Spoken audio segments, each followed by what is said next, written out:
Hi y'all, I'm live. I'm getting ready to post to my group that I'm live so y'all can come on over. See if I can post up here. The heck is this? Can I post? Why can't I post in my own group? Oh wait, never mind. I'm live. Come to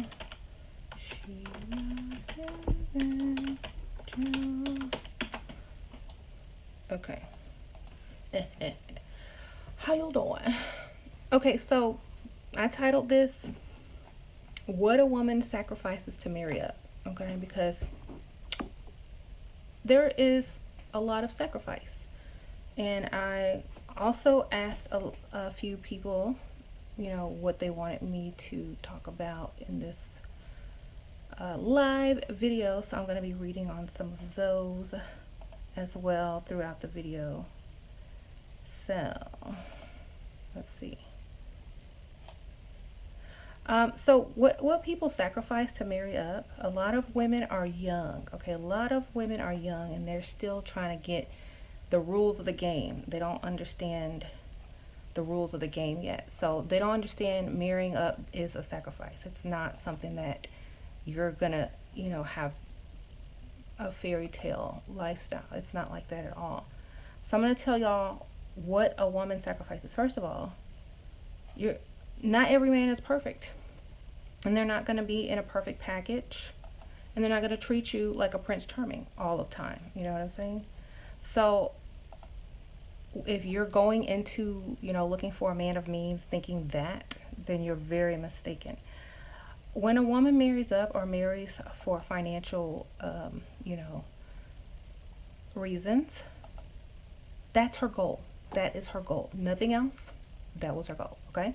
So if you're on the fence about this and you're saying, oh, well, I want a man, but I want love too, and I want this and I want that, a lot of guys will say this in the comment, you're going to be single forever, because nothing comes in that perfect package, okay, unless you are that perfect package. You know what I'm saying? So if you're not that perfect package, why do you think you're going to also receive that perfect package? You know what I'm saying?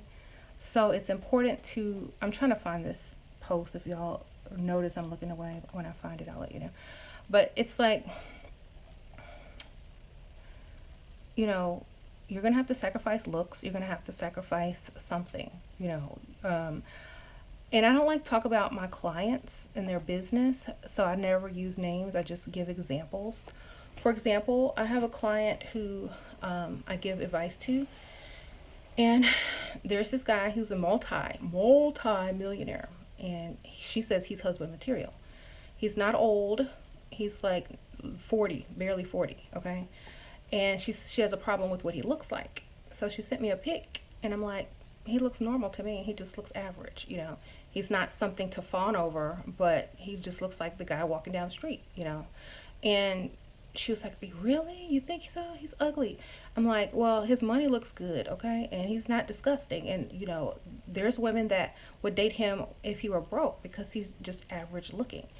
So a lot of women have these high expectations and things like that, and they forget that these guys can have any woman. Like, they don't need you. They can have any woman. So being extra picky when it comes to dating men with money, you will have issues. You know what I'm saying? You will have problems keeping someone or getting married, okay?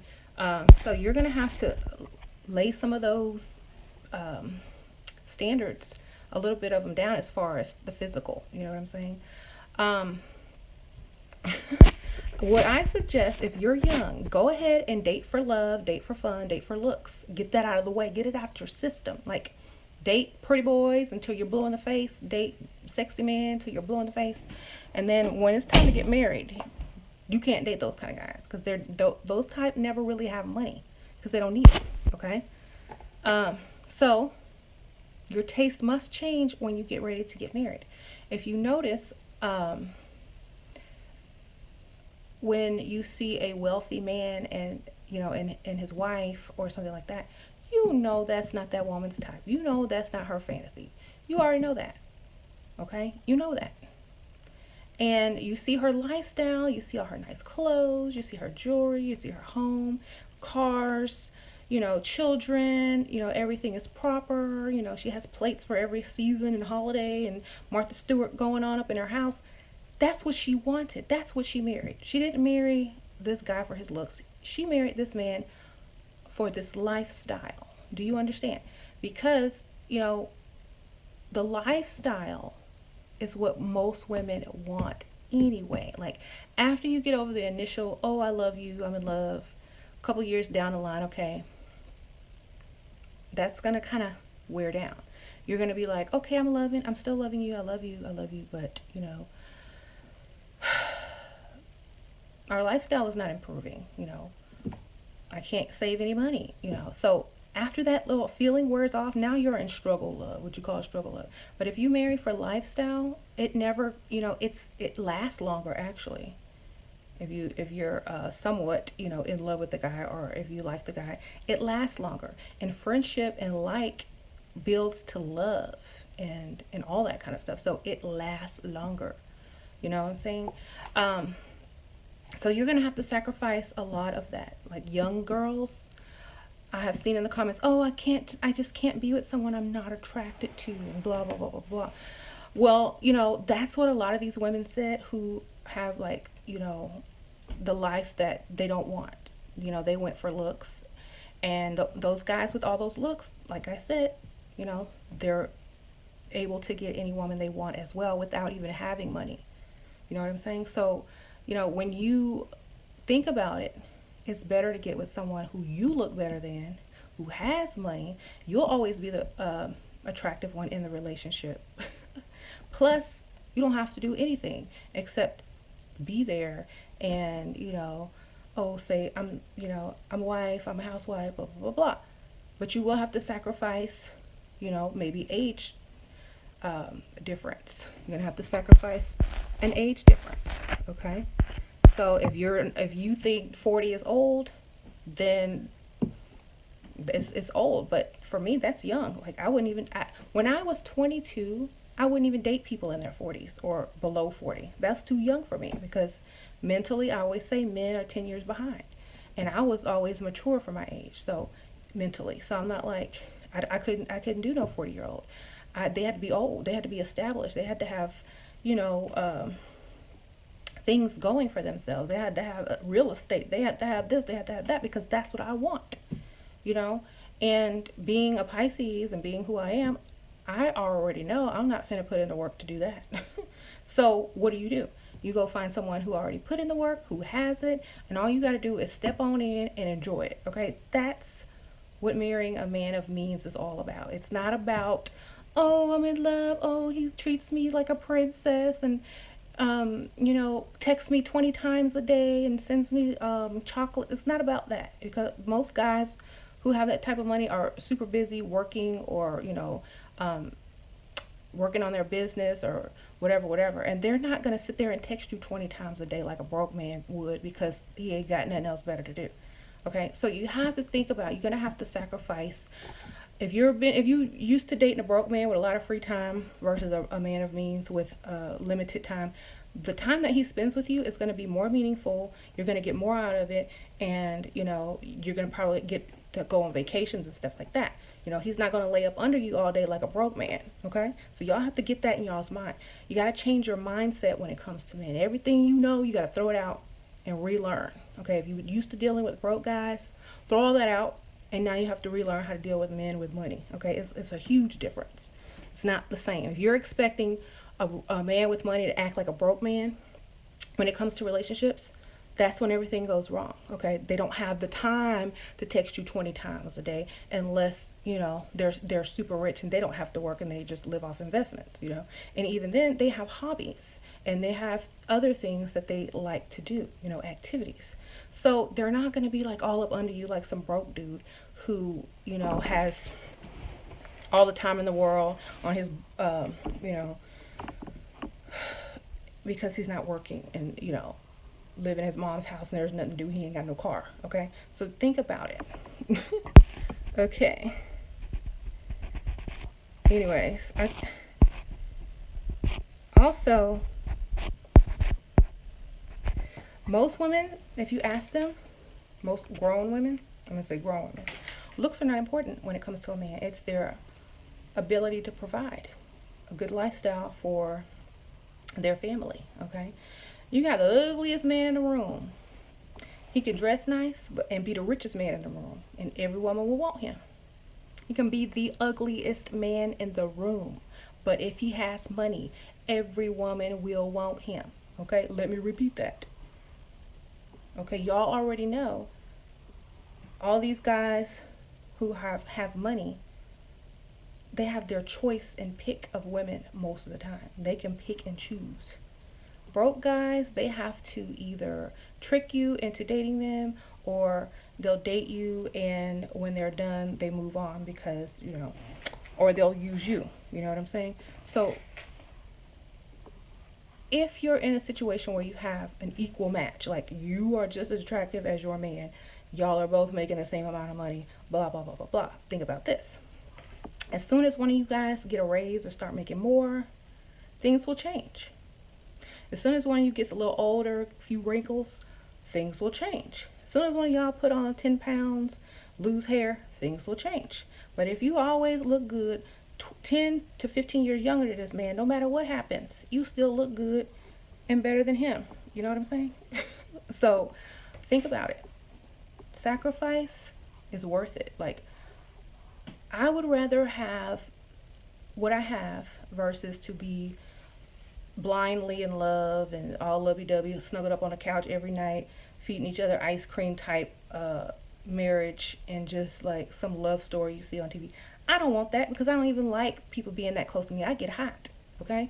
Just give me what I want, what I need. I want my own space. I want to decorate my own areas. I want to, have this type of wardrobe. I want this and I want that.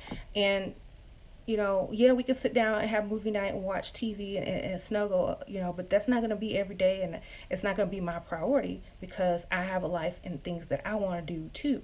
You know what I'm saying? So if that's what you're after, do it now while you're young with your boyfriend. Then when it's time to level up and marry, get somebody who's boss, who can take care of you, who can put money in your account, who can buy you nice gifts, who can take you on vacation, okay? That's the type of man you marry, because that's the lifestyle you're going to want. You're committing to this man for the rest of your life, supposedly. So you want a good life. You want a good lifestyle. You want your kids to have a good lifestyle. You want your kids in a good school. You want you want a nice car. You want all that. So date for the logical reason. Marry for the logical reason. Date and get all that out of your system of, all the things that you are attracted to in a man physically, So I'm back. I'm going to look at I'm going to look at some questions on here. Okay, so someone asked me how to convince a rich man to marry you. I always say this: have other options. A rich man has a huge ego. If he knows that you are able to pull men with more money, or rich men that could be like, richer than him, competition or anything, he's going to try to get you first because you're a prize, okay? If he knows you ain't got no other rich man lined up and he's your only hope, it's going to be harder, But if he knows you have a way to get money, get men, and, you won't look back if if you dump him, he's more likely to marry you. If you don't give him everything and make him work for it, he's more likely to marry you. You know what I'm saying? If you put demands on him, like, you're a nice guy, I really like what you do for me, I could see us together for a long time, I'm getting ready, to be this age, and I'm ready to settle down. And come at it like you already know he's going to say no. Come at it like this: and I just really want to be married and have kids and get the house and all that kind of stuff. So thank you so much for, taking care of me all these years. I really appreciate it. And I know that I will always remember you. He's going to think you're breaking up with him, right? Get his hopes down. And I just have to tell you that, I'm ready to move on with my life. And, It's not you, it's me. It's just I'm ready to have kids. I'm ready to settle down. I'm ready to go pick up the house and get married to someone. And I always imagine myself, getting married at this certain age. That's coming up. So, I really hope that you understand. So now he's thinking you're dumping him and that you possibly found someone else or you're going to go look for someone else. So he's going to come back with this. Well, why don't we go do that? Why don't we look for a house? Why don't we, I thought you were going to marry me. I thought I was going to spend the rest of my life with you. Now you flip the script and you're tricking him, okay? When he thinks he got you, that's when he's not going to try to get married to you because he don't have to. But if he thinks you finna leave, go upgrade on him and find another man and get married after all he's invested in you. Oh no, he can't have that. He's gonna jump in and go, wait a minute. I done spent all this money on you, got you plastic surgery, got your boobs, lips, butt done, and you finna go to some other dude and marry him? Oh no, look, we getting engaged this year. Play on their ego, okay? All rich men have big egos, so play on their ego, thank them for whatever they've done. They're going to think they're losing you. And first of all, they're not going to be so eager to go find another one because they're going to think they're going to do the same thing to them. Like, oh, you're just going to use me up some plastic surgery. And, this lady that I've spent all this time with, grown to like, grown to know, she knows what I like, what I don't like, you know everything about him. You know what he likes on his sandwiches, on his pizza, on his Subway, on, you know how, where his dishes go, everything. You know everything. You already know what it takes to be his wife. So he's going to have to retrain, get to know somebody. It's going to take a couple more years, spend even more money getting to know another woman while you go and take everything he gave you and take it to the next man. Okay, so that's how you get a rich man to marry. You play on his ego, pretend you finna dump him, and go get married to somebody else. Even if you have no one else in mind, just like, I'm ready to go out and find a husband, And then he's like, what about me? I'm standing right here. Oh, you would marry me? Like, seriously? I didn't think you were the marrying guy. I mean, Well, I never considered that. Didn't make him work for it. Oh, I could see us together. That would be so cute. You would have on, your little polo shirt. Oh, do you really think that we would make a good husband and wife? Get it in his mind. Trick him. Make him think it's his idea. I always tell people, if you want something really bad, make the other person think it's their idea. That's the oldest trick in the book. How do you handle a rich man who has lots of options? Have more options. If a rich man has lots of options, have either the same amount of options or more options, even if they're fake options. Oh yeah, you call it rich guy who looks good, who can get any woman. Okay, say, make it up. You can lie. They can't check it. Make it up. It's like, I'm having lunch with my friend. Her brother owns some type of company. Or, I'm having lunch with my friend, and, her dad is the vice president of, make something up, girl, surround yourself with a lot of money and a lot of options as well. I'm going to the Four Seasons and having lunch with my friend,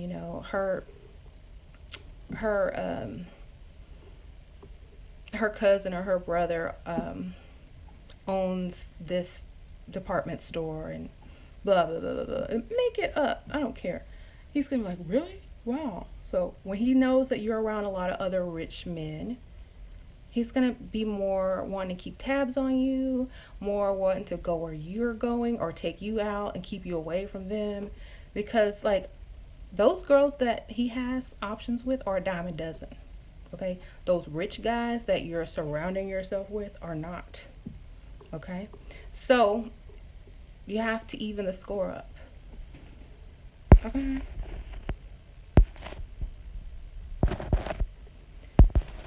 Okay. So my advice for women who are dating for love only, enjoy it.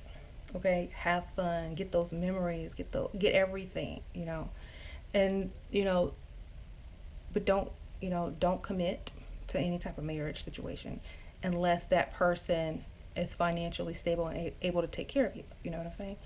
And I have a lot of women who keep asking me, oh, I look good, but I'm with this guy. He doesn't have much, but I love him, but I want to level up. I want to have money and love, and I want to do this and I want to do that. I'm like, well, you're gonna have to either A, wait for the man you love to get rich, or B, upgrade on him and enjoy life. It's up to you. Like I said, you have to have a purpose. Anyone who wants something, they have to put a goal on it. Do you want love? Then focus only on that. Do you want money? Then focus on that. Who knows if love is going to come after the money? Who knows if money is going to come after the love? That's a gamble that we take, But I know which gamble I'm not risking. Okay. Um, thank you.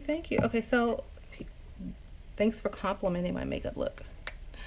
Uh, I'm going for like this retro housewife slash. These are sugar skulls, y'all. I don't know. I have like on a cardigan and like one of those housewife dresses, but the print is skulls, and then I don't know. I don't know what I was doing. I was just playing, having fun, because I have a lot of time. um. Anyways, let me read some more of these questions. Let me put on my glasses. Y'all know I'm blind, cause I gotta read the computer far away.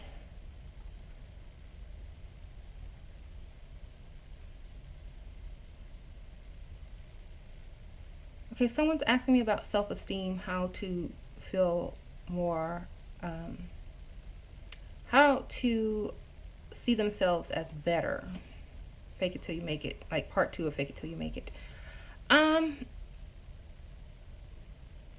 I have a theory that, well, it's not really a theory, but I have a belief that if you love yourself and think you're all that and act like you're all that, that's the vibration you're going to give off. And other people are going to feel it and also respond to it in the same exact way.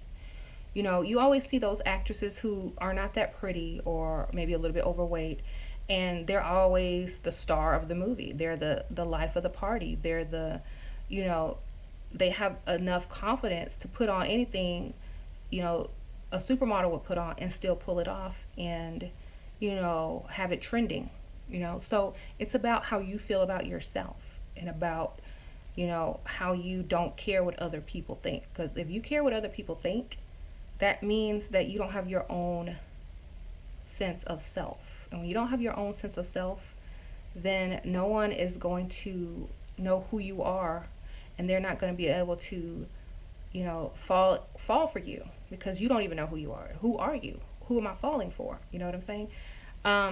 So own who you are. Own all your flaws. I will be quick to say, yeah, I'm not thin, I'm not skinny, I'm not perfect. I'm older. I will be the first to say that, because that's the first thing people will look at and think are my insecurities, but they're not. Because if they were, I would change them. You know what I'm saying? If you feel insecure about something and you're never going to accept it, you got to change it. For me, I will accept myself right now, long hair, fat, thin, I don't care. I know who I am and I know what I want, and I have goals. I have enough self-esteem to pull it off. You know what I'm saying? If I didn't, and I started feeling a little bit, conscious of something, then that means I need to change it. You know what I'm saying? It means I need to change it. So let's say I gain 30 pounds and I don't feel as confident as I did before. Then I'm going to change it. But if I gain 30 pounds and I still feel just as confident, it's not going to bother me. You know what I'm saying? But I know everyone has their own limit on where they feel confident at and where they know they got to change. So if you don't feel confident because of something that you can actually change, then go change it. A lot of women don't feel confident because they have a certain skin tone or problem skin or acne or weight or their hair ain't all that, go get a wig, go get some makeup, and go get some Slim Fast. Okay, that's all I can tell you. Me, when I have an issue, I will fix it. I'm like, you know what? I look bad today. I need to drink more water because I'm getting bags. Oh, you know what? I look bad today. I need to wash my face and put a mask on because I'm getting acne. Oh, you know what? I feel my hair look a mess today. Let me go get my hair done, or let me put on a wig, or let me wash it and try something new. Oh, my feet look terrible. Let me go get a pedicure. When I walk in a room full of people, um, and I feel like, oh, these all these people look better than me, or something like that, or there no one's gonna pay attention to me, or whatever. I'm like, you know what? When I walk in this room, I know somebody gonna look at me and wish that I was their girlfriend. Okay, that's how I think about it, and even if it's not true, it makes me feel good. You know what I'm saying? Because subconsciously, I'm like, yeah, I know they're checking me out. They can't have this. I lie to myself, even if it might not be a lie, but I will say it, and it'll make me walk stronger, taller, more confident, and I feel like it works for me. And sooner or later, somebody will approach and say, "Hey, let me buy you a drink," or "Hey, what's your name?" or something like that. But if I don't feel comfortable in my own skin, no one else is going to feel comfortable around me either, because I'm giving off that vibration not to feel comfortable. Okay? So if you know you look bad, go do something about it. If you don't feel good about yourself, go do something about it. I was at the store the other day, and the cashier, she would not look me in the eye. She kept looking down. She didn't do anything nice with herself. She just stuck her hair in a ponytail and came to work.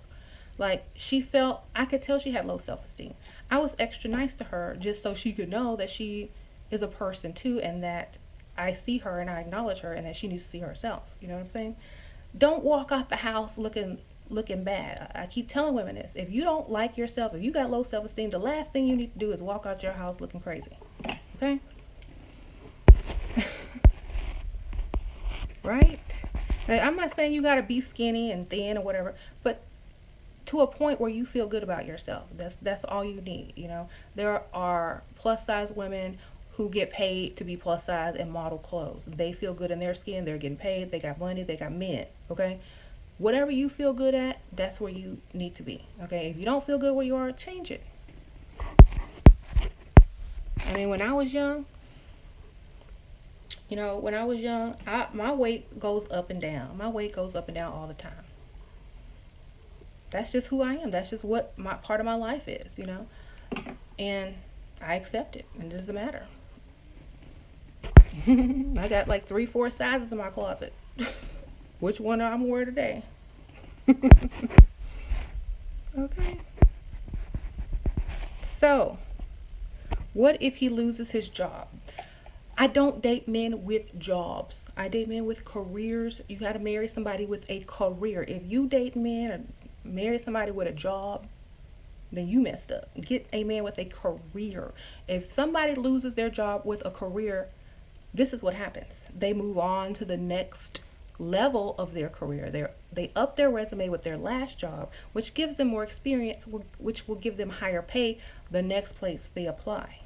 Okay? So that's why you get a career man. You get a job man, he's going to be making the same amount for longer periods of time, and he's never going to get a career salary. Okay? So stay away from job men and go for career men. And okay? Most of the time, career men are also working on their own business to start, because they're getting all this experience in a career. They have a title, they have a degree. They're able to actually start their own business, freelancing or contracting if they want to on the side. You know what I'm saying? Like my husband does. My husband contracts his services, and he also works. He has a career. Every time he moves from one job to another, he gets paid more. Okay? Even if he gets laid off. The next job he goes to, his resume will increase, his experience will increase, he will have learned new skills from the job he just left, and he will level up. Okay? That's what you need. Stop stop dealing with these job men. Okay, I keep telling y'all, bypass that. Don't. That's why everybody come to me. Oh, what if he loses his job? Then good. That means more money for us because he's gonna level up and go get another one. Okay.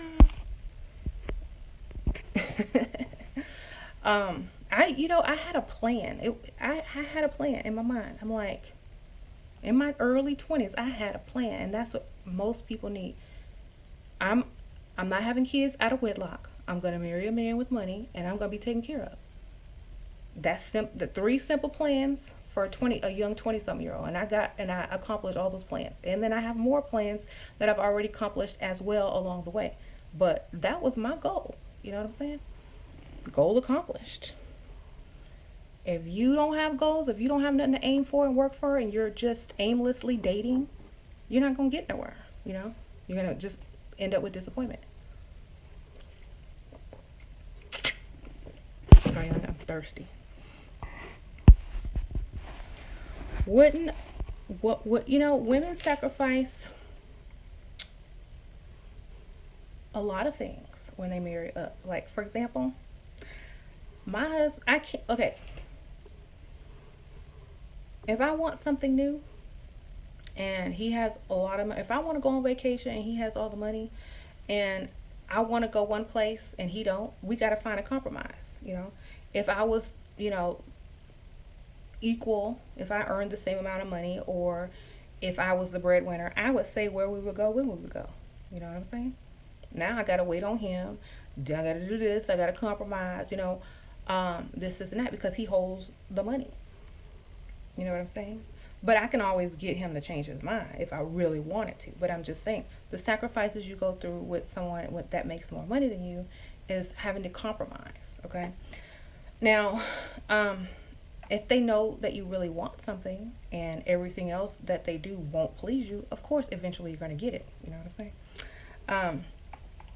You also have to sacrifice, like, for example, if I married an older man and I see other ladies walking around with their young husband, doing all the things that young people do, I got to look at my situation. It's like, dang, I have an older man and he can't do that no more. We can't go hiking in caves and stuff, looking for crystals and all that kind of stuff. I can't do that. I mean, we could, but, it would slow us down. So what I'm saying is, yeah, you sacrifice a lot. You can't go to the beach and chill and have him like take off his shirt and be all muscular and hold hands and have all the women envy you. You can't do that unless he got a nice body, you know. It's a sacrifice, but he takes care of you. Every bill is paid. You have everything you ever wanted. Your kids are getting an education, living in a nice house, driving nice cars, having nice everything. And at the end of the day, he loves you more than you love him, and you have the lifestyle that you always dreamed of. You know what I'm saying? So it is a sacrifice. Like my daughter Layla says, Daddy's so old. He's like a grandpa. I'm like, he is old enough to be a grandfather, but if I was dating somebody my own age, you wouldn't have this nice house. You wouldn't have those nice clothes you got on. You wouldn't have that computer you got. You wouldn't have this. You wouldn't have that. You wouldn't have. I named a bunch of stuff. Okay, I said you'd be living in this neighborhood. You'd be going to those type of schools. You would, I would have to work. You would be in somebody's daycare. I named everything, and she said, "Mama, I'm glad you married Daddy." So I was like, "You know it, okay?" So Layla understands now. I said, "Well, and when you grow up, I said I dated young guys my age. I dated a lot of cute guys. I showed a lot of my ex-boyfriends pictures." She was like, "I was like, yeah, I dated that, but I couldn't marry it." I said, because I wanted you to live good, okay? If I would have married that dude, you'd be living in a roach-infested apartment, okay? So, Layla, I had a reason to do it. And so she now understands. She understands. She's like, oh, okay, I get it now. And, my other daughter, Sasha, she don't care. As long as she get her toys and her food, she's fine. She don't care. She don't even look at stuff like that right now. But I did have to explain to Layla why her dad is a little bit older. But in the neighborhood we live in, most of these guys are older, at least 10 years older than their wives, you know? So it's not such a big deal. And like at her school, I mean, there are grandpas walking around, and I'm like, that's probably her daddy. So, yeah, I don't sugarcoat stuff for Layla because, like my daughter, because she has to know the truth. She got to know the truth. I have a cousin that is 1 year younger than me, and you know, they're nowhere near financially stable. So I told her, I said, your cousin such and such, he's 1 year younger than me. If I dated somebody or married somebody the same age, we'd be living like that. Okay. So she was like, oh, never mind. I said, so yeah, you got to sacrifice all that. But it's worth it in the end. It really is. Okay, let me read some more of these questions. Um,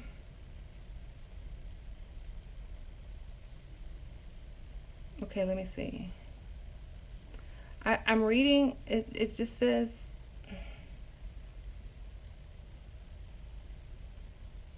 how to make it so that only affluent men are attracted to you and not bums or 50-50 ers. So how to make it so that only man of mean approaches you? You have to look like the part you want. Okay, and the part that you want is housewife to a rich man. So that's how you have to look, dress, act, talk. Okay, and that's what you're going to attract. If you're looking like somebody's video girl, that's what you're going to attract. If you're looking sophisticated, pulled together, but not richer than the man that you're attracting, not looking richer than the man you're attracting, great. That's what you're going to attract. If you're classy and things like that, and you speak, properly, and all these things is what's going to attract that type of person. Okay. Now, you don't have to be all those type of things to get a rich man. I'm not saying that, but this lady just asked me, how do you only attract this, and you have to play the part to only attract this, and go to the places they hang out and stay away from the places where the other people hang out. If you want to only meet these type of men, go to exclusive places that only allow the men to come in. Like, there's a membership fee, there's an entry fee that most normal 50-50ers or broke guys can't pay to get in. I used to work at a tennis club a long time ago, and you had to have a membership to get in, to even get through the door. $35,000 a year is the membership fee. Now, you know what kind of man was up in there. Okay, so go to places like that, work at places like that. You know what I'm saying? Usually they give you a free membership to their gym when you work at places like that. So on your day off, you can go put your little clothes on, your little workout clothes on, go to your job and work out and meet those type of people. Hang out on the side of town they live at. Stop hanging around the side of town where guys with money don't live. You know what I'm saying? So it's up to you. You have to change everything about what you do, where you go, how you dress, how you speak, what you wear, your nails, feet, toes, whatever. You gotta tone it down and dress for the job you want. Okay. Now let me see if I can find another good question. Put these glasses back on. Y'all know I get contacts, but I'm too lazy. I'll fall asleep in them. Okay. How to date within your age group? Oh God, who asked me this? I don't know. I never dated within my age group. I would feel like a molester because men my age, I feel, are too young for me. I would feel like a mother if I dated a man in my own age. I would feel like they mama or they auntie. So I can't. I don't know. I can't answer that question. But if I try to answer it, I would say date someone, have fun with them, but don't look up to them because they can't do nothing for you because they're the same as you. They're, they're not going to take you seriously. They're not going to value you as much. So I don't know. I couldn't do that. I mean, the closest I ever dated to a man my age was, oh, it was disgusting. Ugh. I felt like I was dating my brother. I couldn't do it. It was like lasted 2 weeks and then it was over. I was like, ugh, gotta go. I was just, it disgusted me. Basically, I was like, they still had the habits of a high school person and talked like they were still in high school, and I was like, I'm done. Can't do this no more. Let me go find me somebody old, somebody born before the 70s.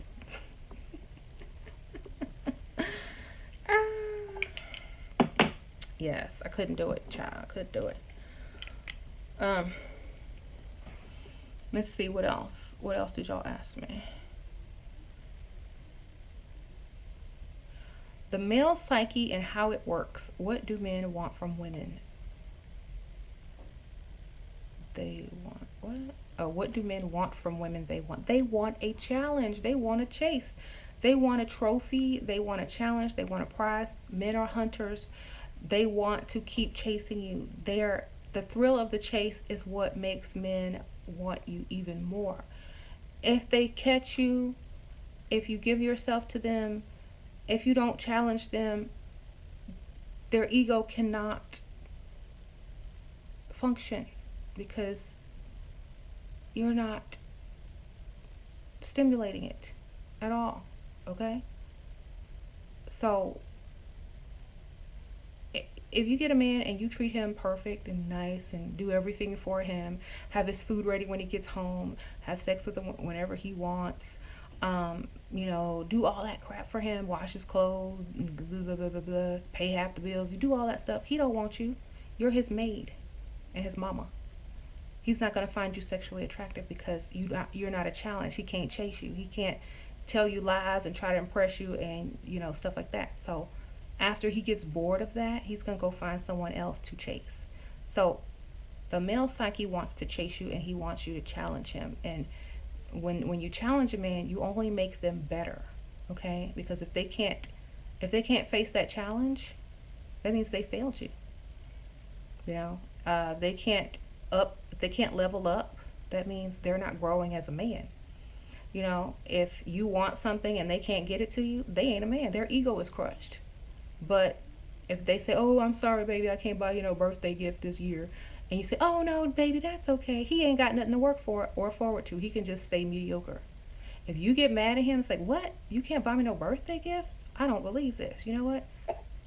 You just disgust me right now. They're going to look at themselves in the mirror and be like, oh, my God, she bought me a nice birthday gift, and I can't even get her one because I'm such a loser. Let me do something. Let me go level up. Let me go up my resume. Let me go look for a better job. Women push men to that next level, and that's what men really want, even though they don't know it.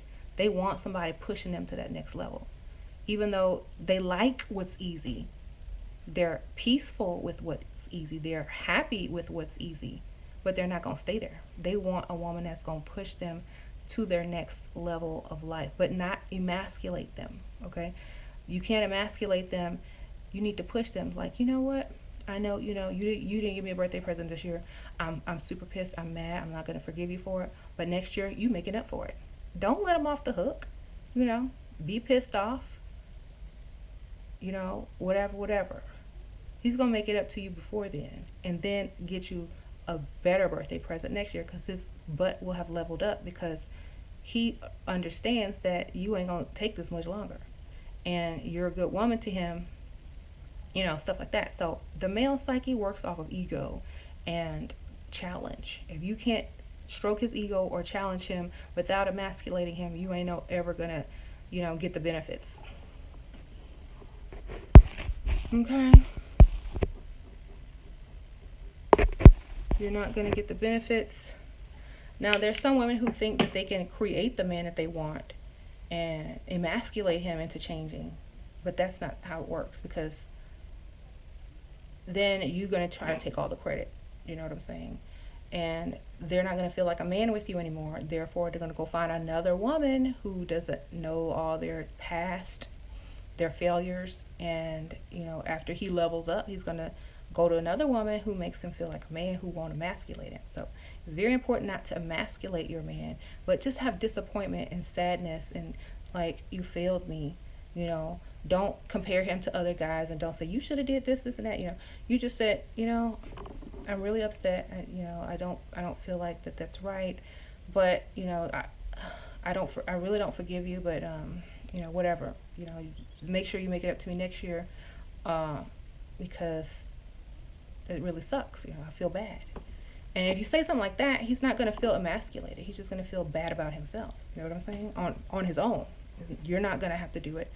He's just going to feel that guilt already, you know. But if you're being used and you know you're being used, you know, then that's a different story.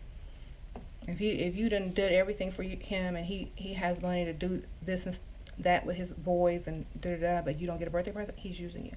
But if he really can't afford it because he don't have enough money and stuff like that, and you know that for a fact, and he's not spending money when he's hanging out or on rims or clothes or whatever, then that's when you show your disappointment, because that's what's going to get him to the next level of trying to increase his money, you know.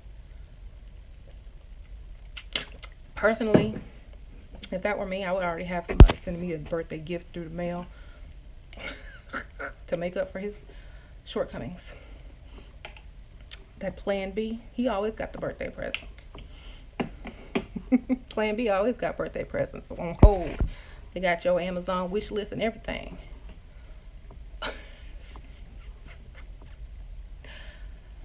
How does a woman become a trophy then? A woman who's a trophy wife looks better than her husband. It's a woman that he couldn't get if he was broke. That's all a trophy wife is. A woman who looks good, who her husband could not have unless he had money. That's all that is.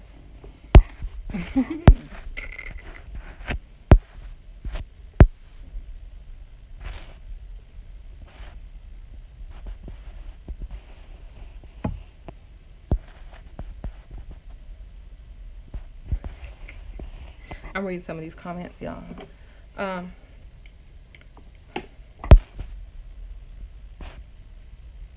Let's see. Someone's in the comments saying the female psyche works the same way.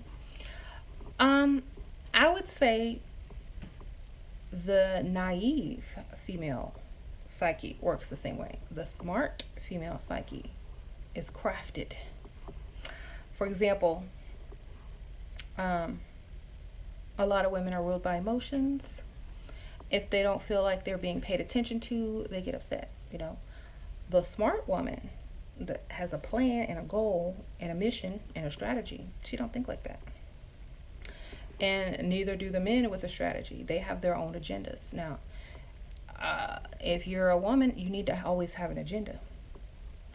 If you're just going to take whatever's thrown at you in life, that's fine. But like I said, if you have an agenda and a goal, nothing can really deter you from it. You know what I'm saying? No one can trick you out of it. No one can talk you out of it. You already have it in your mind, in your vision. This is what you want, and you know the steps to take to get to it. You don't stray because you already know what you want. You know? So a lot of women get confused. Well, he said this and he said that. No, no. You know, you don't go by what people say. You go by what people do. Okay? That's the number one thing women come to me. Well, he said this. I said, but what did he do? What did he physically do? Do you have something to hold? No. Okay, well, words are meaningless without action. You know what I'm saying? I can't go by what somebody said. I need evidence. It's like the police. Police try to bust you in a crime by, someone said something. They need evidence to back it up. They can't lock you up with no evidence. If, for murder, if somebody just said, oh, they did it, they gonna need fingerprints, proof you were there, video footage, all that, okay? So, you need to be like that and get what you can hold, touch, see, and you need evidence. You can't just go by what somebody says, because I can say anything too, So, a lot of y'all women, y'all are so nice. Y'all just want to believe. You want to believe, but you don't believe in aliens. They got all these UFOs flying around on the TV, and they got pictures and all this stuff. Oh, I don't believe in that. And then the guy comes up to you and say, "Oh, baby, I love you. I'm gonna marry you, but I gotta leave my wife first, and I'm gonna get divorced, and just wait on me, and I love you, and da da da da." You gonna believe that? You still living with her, da da da da. But you believe that, but you don't believe what you see on TV about UFOs, and they have evidence and pictures and stuff like that. So you would rather believe someone's word because of, how you feel about them versus something that they've actually proven, have, something tangible for. Divorce papers, taking you to the lawyer's office. They didn't do none of that for you. They didn't do anything. Comforting you by showing you the process of the divorce you're actually going through. Giving you a ring as an engagement, whatever, putting you on their insurance policy. If they can't do none of that, if they're telling you stuff and not doing anything, you might as well not even believe anything that comes out their mouth. So don't come to me talking about he said. I don't want to hear what did he do. Okay. Right.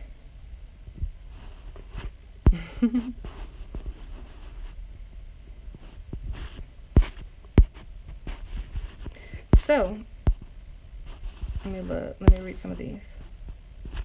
Trying to read.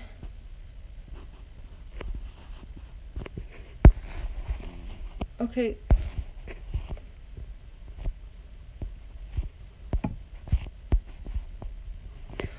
Y'all, guys that say women offer nothing but sex, that's all we need to offer. That's all we got to offer. That's the highest thing in demand in the world. Okay? That's the most highest valued commodity since the beginning of time. So if we took it off the table, you wouldn't chase us. You wouldn't want us.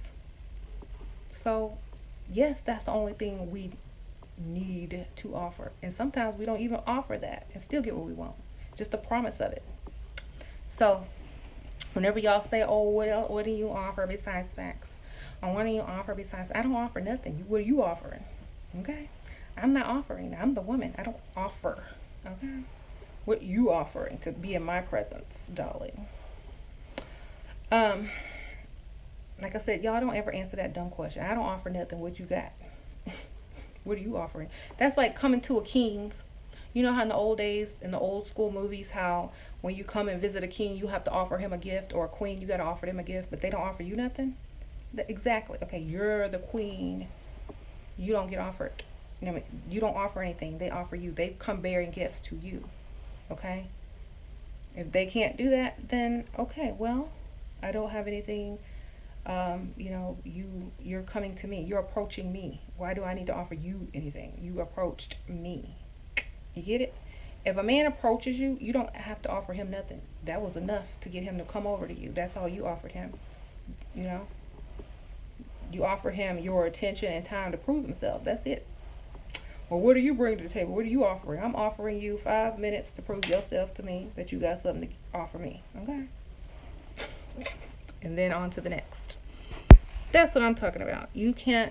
Don't ever answer that question unless you can check someone at the same time with the answer. I offer you 5. Look, what do you bring to the table? What are you offering? Oh, I'm bringing my stopwatch to the table and giving you 5 minutes to convince me of what you're here to offer me.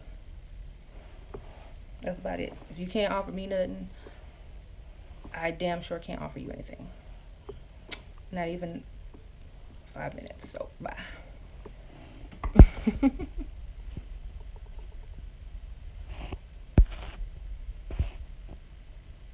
Yes. Okay, so let me put on my spectacles and read some more of these online questions. If y'all still in the group, y'all can keep asking questions because I'm still up here reading it.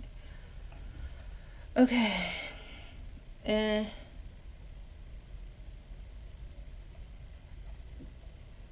how to keep your wealthy partner interested and not bored once you get him, and how to boost his ego. I struggle with that. Men always think I don't care. You have to treat men like children.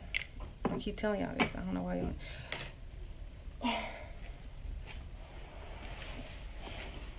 Hold on one second. I gotta show y'all something.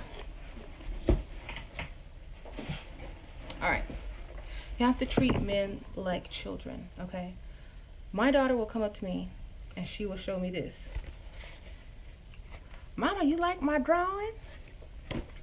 Okay, I don't like this drawing. It's not that good. But I'm a lie. I'm going to say, oh, baby, that is so pretty. I love how you did some eyes. That is so cute. Look, that is very creative how you made the eyes look like that. He kind of looks evil, you know. And she'll feel good about herself, and she'll go back and draw something even better. She'll improve. See? Improved. She started off with this. I said, oh, baby, that's good. I love how you did that. And with that compliment, she felt good enough to go out and do better. And she did this, okay? So what I'm saying is, yes, fake it, act. It's called acting, you know. Treat them like children. Oh, baby, you look so handsome in that sweater. Is that new? That color looks good on you. Really brings out your eyes. Oh, you know, I can't wait for you to get home tonight, and blah blah blah. Make it up. Who cares? Treat them like a kid. That's what they want to hear. You know, we do it for our kids. Why can't we do it to keep the man paying for us? You know what I'm saying? Oh, you know, you've been working out. Oh, you know, you're so smart. I didn't know that. How did you know that? You know, little comments here and there is just enough. You know, too much is overkill, and they'll know you're faking it. So just do it, you know, sparingly, but do it every day. Okay. And how to keep them interested? Stop giving them so much of your time. You know, give them time, but not all your time. They want to know that they can miss you. If they can't miss you, they're gonna get bored with you.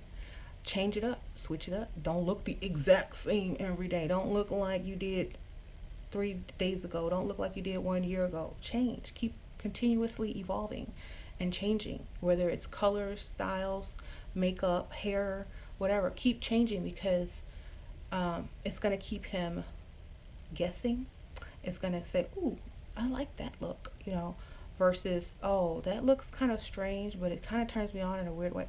I kind of like it, but I'm not sure. Oh, now you're back to normal. Oh, I missed you. You look so cute like that. You look good like that. Oh, you know, just change it up.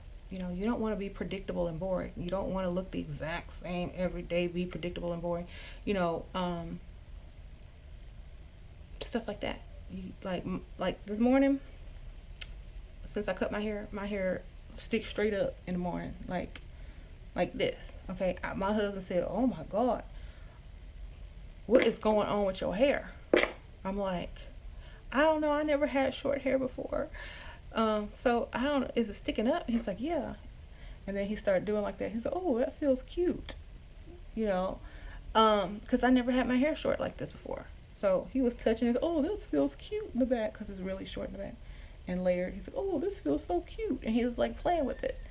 So, you know, it's almost like getting to have a totally different woman, because you change so much. It's like, you still have the same personality. He can trust you, but you look different, and you know, you're unpredictable, which is good, because men like variety. They don't want to come home to the same boring thing every day. You know, that's just like eating the same food every day.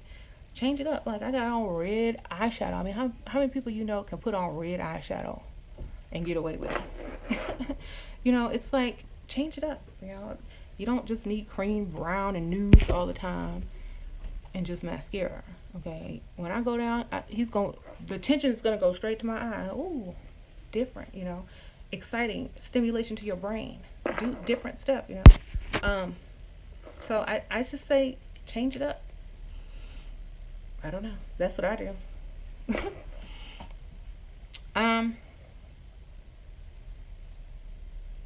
Let me see. Oh, and if you just walk around the house in sexy clothes, that'll keep his attention. If y'all don't have kids, like if you don't have kids, walk around in lingerie. That's what I used to do before we had kids. Like for my wedding gift, I got a bunch of people bought me lingerie and like long housewife silk robes with negligees and stuff for wedding gifts or bachelorette party. I'm like, I'm gonna wear all of this. So I was just wearing it. It kept him very interested. Men like lingerie for some reason. They really like it. So if you're not married, I mean, if you don't have a bunch of kids everywhere, lingerie is how you keep their attention. Fantasy. Okay. Online dating. How to create a banging profile and what kind of pics to include. I swear I've been on What's Your Price, Miss Travel, and Millionaire Match and have bad results. Simple is best. Mystery is best. Pictures looking classy, not trashy. Okay.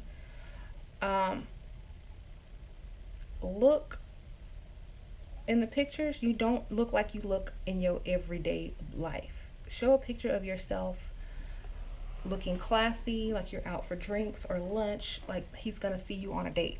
Okay. A lot of people will do their whole body and give it too much away. I say do a half a body shot to leave that mystery.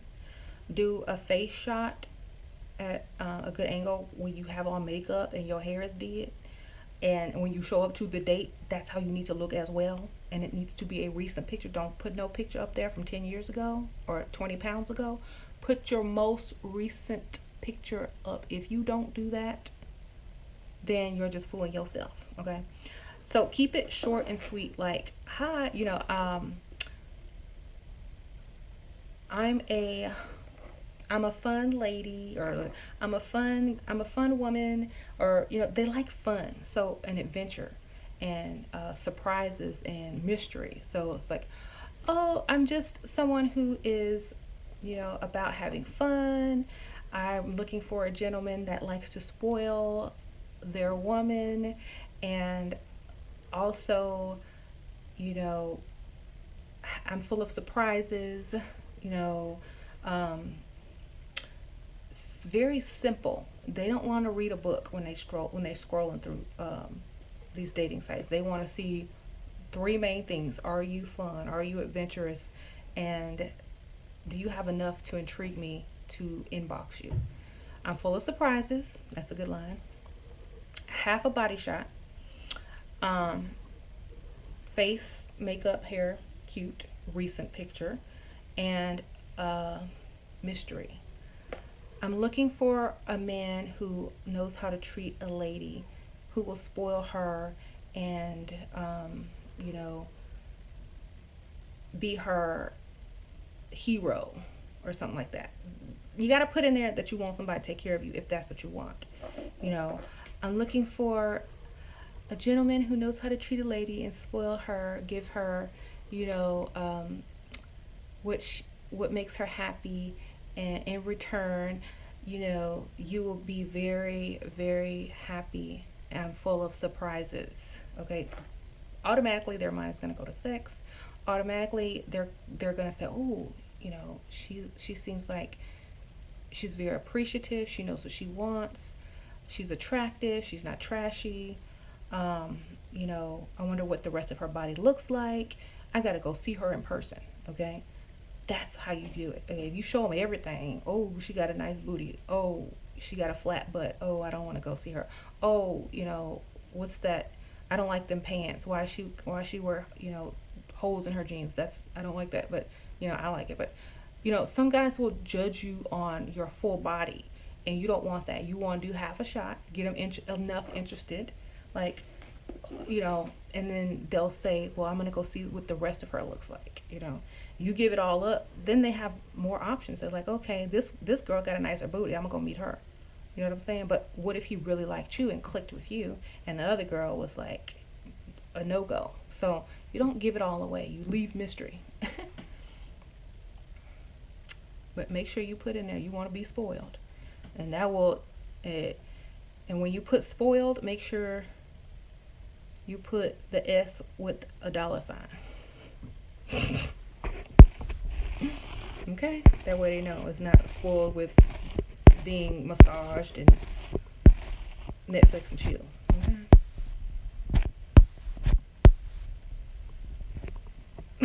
Okay.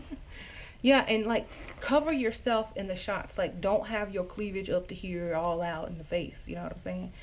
It has to be classy. Like if they can't show this picture to their mama, don't put it up there. Okay? Because think about it. What if you do get married? Oh, how'd you meet your wife? Oh, she was up on Millionaire Matchmaker with her boobs all sticking up, and it was love at first sight.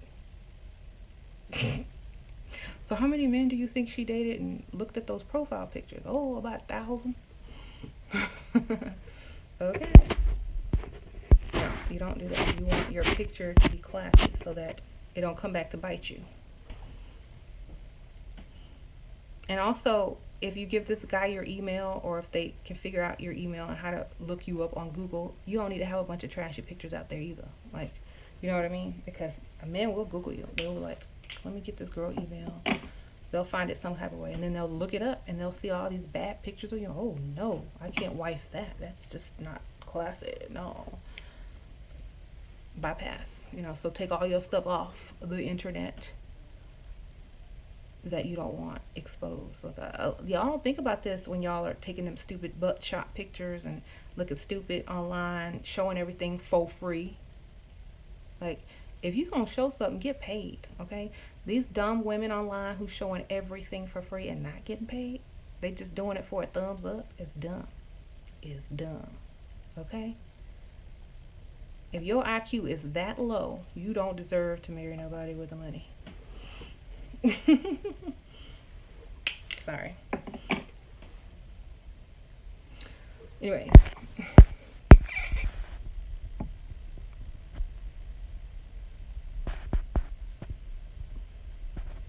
How can a chick keep self-loving her appearance without her mate thinking she's doing otherwise? Keep it up. Don't ever stop it. Like, if I wake up every day and I put on makeup. Every day. Every day. Unless I'm sick or something. But mostly every day. When I do this and leave the house, my husband don't think nothing, because I do this every day. If you only do it every once in a while and just started it, it's going to look suspicious, because that's not who you are. So if you're going to do it every day. That way he gets used to it and he doesn't think anything of it, Just like, oh, I just really want to look more pulled together. I'm getting older, more mature. I need a more classic look, So, I've been watching all these YouTube videos. I'm very inspired. Makeup is my new passion, blah, blah, blah, blah, blah. But you got to stick to it. You got to do it every day, okay? You got to dress better, act better. It's like, I'm getting older. I want to be more classy, And either he accepts it or he doesn't. But he can't tell you not to do it. And if you do it only once or twice a week, it's going to look suspicious. That's why when you start something, you got to keep it going. You know what I'm saying? That would be like your man buying new underwear and starting to work out, and he only does it for, a couple of months. And then he just all of a sudden stops. And then he starts getting new cologne. And you're not going to think he's trying to upgrade and look better for himself. You don't think some other chick is involved. But if he was doing that from day one, you wouldn't think anything. You'd be like, oh, okay, he's going to the gym, okay. Oh, I like that new cologne he got on, that's nice. He always buying new underwear. He's so into himself, That's normal.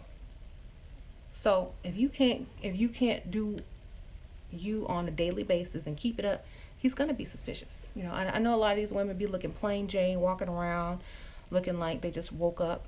And then all of a sudden they see, they want to start improving their looks. Their man gets suspicious. That's why he's with you, because you are plain. You're not a competition. You don't. That's why a lot of women say, "Ooh, guys like natural looks and plain look, and blah blah blah blah." But as soon as you put on some makeup, they worried about what you gonna do, right? Where you going? Who you going to see? Because men already know the power of makeup. Okay, that's why he got you at home looking homely, and when he steps out, he's looking at everything walking by with makeup. Okay, and I'm trying to tell you, if you are a plain Jane and you think Oh, my man likes the natural look. No, he like his wife or his woman to have the natural look so nobody else will look.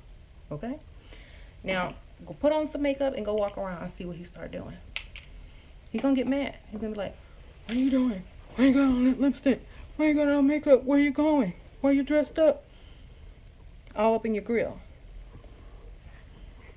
Well, if you don't like women with makeup, I don't see, you shouldn't find this attractive. You shouldn't be jealous. If I walk out, the house like this, it shouldn't be a problem because you think women with makeup is ugly, right?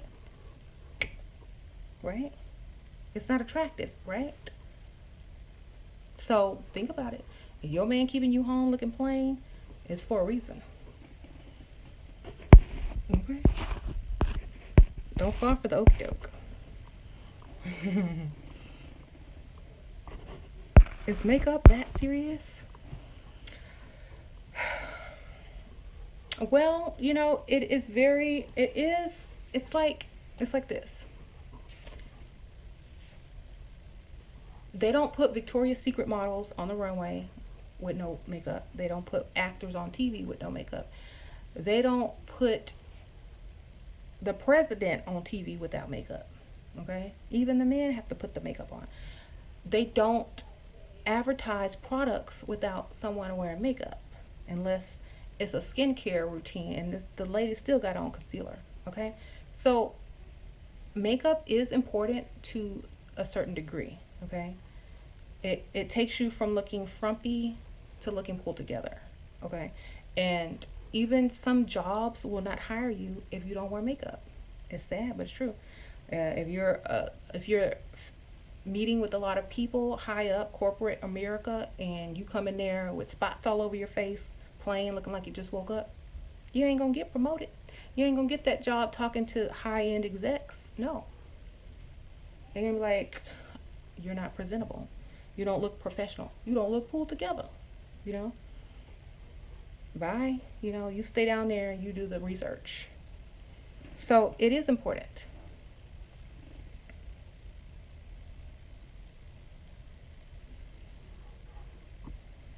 So yeah, it is. It is important. I know a lot of women don't think it is because they didn't grow up with their mom putting on makeup in the mirror in the morning and looking her best and doing things like that. Um, a lot of women didn't have time to do it because they were struggling and they didn't have a husband to help them. So they just wake up, wash their face and go to work. It's it's also a symbol of, like, think about it. If you see a lady with a nice face of makeup and then you see another lady with no makeup on, and, you're going to all automatically assume one has more money than the other. You're just going to and especially if the makeup is done classy. You're going to be like, okay, if you just had to say, okay, which one do you think has more money? You'd be like, I'm sure that one does with the makeup because, she has time to put makeup on. She probably has a good job. Or, she probably has a better choice of men. And this woman over here, she kind of looked tired, like she just woke up, like she got a lot of stress. Like blah, blah, blah. She just looked really plain, like she don't really, not into material things. And she probably, I don't know. They're going to say that. And that's what it is, So makeup is important. It is to me anyway. If I wouldn't wear makeup, I wouldn't have met my husband. I wouldn't be married today. Because he would have bypassed. You've been like, ooh, she looked like she rough, having a hard life, hard times. She looked like she on hard times. She looked sick, She looked drained, because without makeup, I'm very pale. I look way younger, too. Like, he would probably thought I was underage. Because I was 22 back then, so imagine what I look like with no makeup. I look like a teenager. So, sometimes it helps you look more mature when you look young. Sometimes when you're old, it helps you look younger. And sometimes it just helps you look pulled together and classy, like you're presentable and, will look good on their arm too. You know what I'm saying? I know a lot of y'all gonna argue with me, no makeup. Do what you want to do. Do what you want to do. I feel like, let me look some more. Let me see. Okay, here we go. What do you do? Oh, somebody posted some nice pictures in here. So, if you look at all these videos like sugar babies or women who married rich men and stuff like that, most of them, like 99% of them, wear makeup. Okay? 99% wear the makeup. Okay? The only person that I've seen in media who has a very nice lifestyle and doesn't wear makeup and can, scam any rich guy is Joanne the Scammer. But that's a man and he got a beard. So, I'm just saying. Alicia Keys. I like Alicia Keys, but I'm just gonna be honest with you. She looks better with makeup. I'm just sorry. She looked better with makeup. She looks cute without makeup, but she looks better with it. Oh, Rihanna's getting ready to come out with her own makeup line. That's gonna sell out quick. It's gonna be like Fenty. Her makeup line is gonna be Fenty. It's coming out this year. Yes. So y'all look out for that, girl. I know I'm gonna be buying some. I like Riri. So let's get off the subject of makeup. Okay, the sacrifices you have to make. This is the sacrifices you gotta make. If you're gonna be married to somebody with money, you can't walk around looking like you just woke up like their maid. You can't walk around looking like the maid. Okay, so another sacrifice is you gotta keep your looks. You gotta wake up, get dressed, brush your teeth, comb your hair, put on makeup, get ready for the day. You can't walk around in a head wrap and flip-flops looking like the maid. You just can't, because that's not who they married. That's not what they wanted. Can't walk around looking like Celie and you live in the lifestyle of Suge Avery. Okay? You can't do it.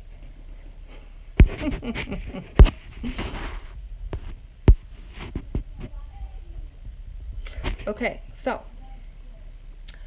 another thing you have to sacrifice is your friends.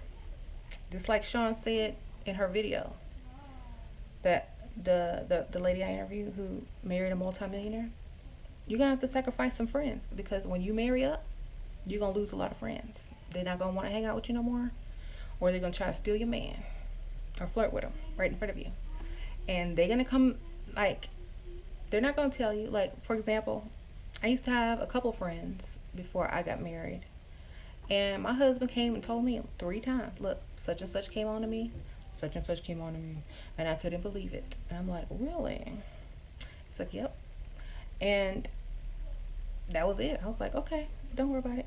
I never mentioned it to him. I just stopped communicating, and I was just done with him. And I might see him out every once in a while, and they'll smile and they'll still look at my husband like, oh, hi, da, da, da, da, da. And I'm 10 years later, I still look the same. I still look good, and they looking all crazy. And I just like, oh yeah, hi, it's been a while, how you been? And I'm obviously knowing that it hasn't been well because they look bad. So yeah, you gotta lose friends, because if you got a man with money, they want a man with money, and they can't get one, they want yours. So you gotta watch your friends, especially your female friends around your man. Okay. If you have a good man, they'll tell you. If you don't, they might take them up on the offer. So make sure you don't bring other women around your man. You don't do that unless they're very unattractive and your man ain't gonna go close to that. Or make sure that girl got their own man who got more money or just as much money. You know what I'm saying? Be equals. And if you're not with equals and they don't have just as much as you, it's not gonna work out. You know what I'm saying?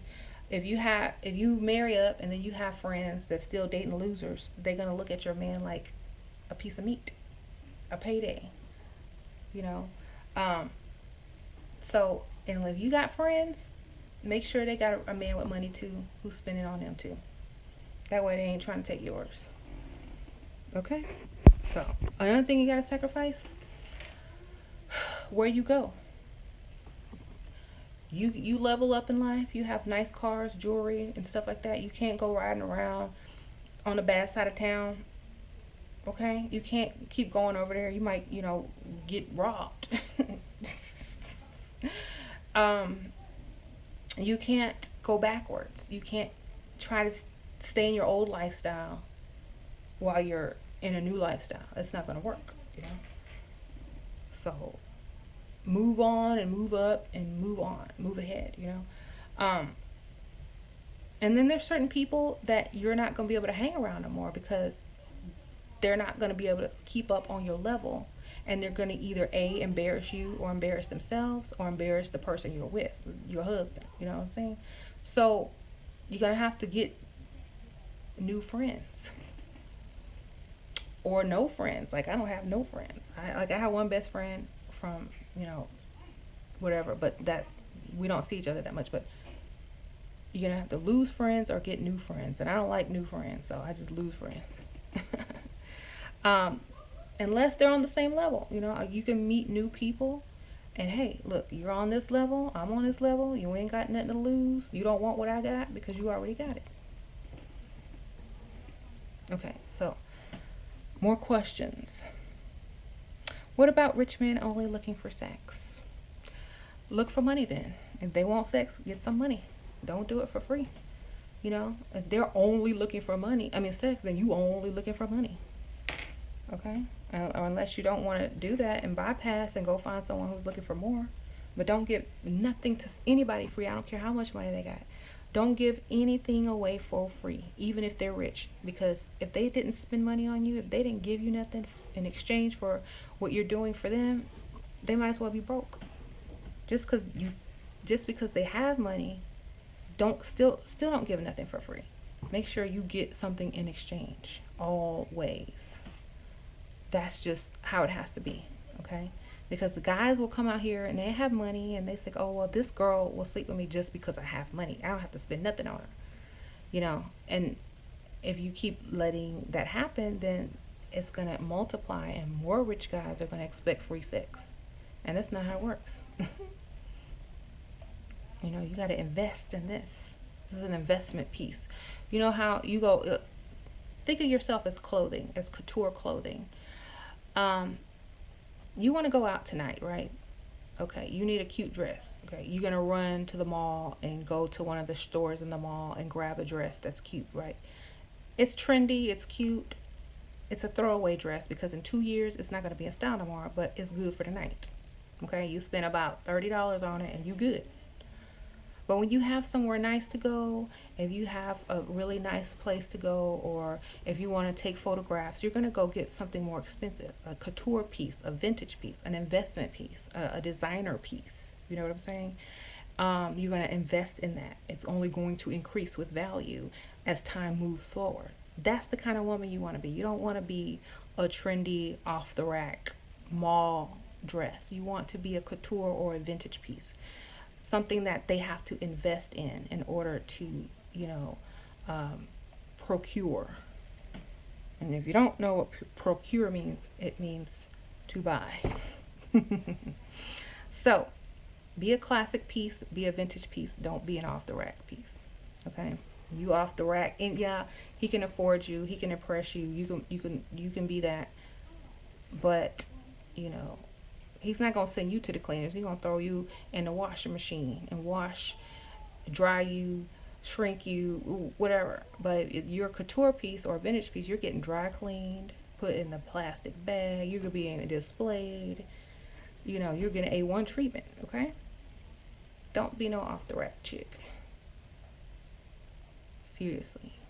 Make them work for it, If they want you, they got to save up. They got to put in some effort. They got to invest.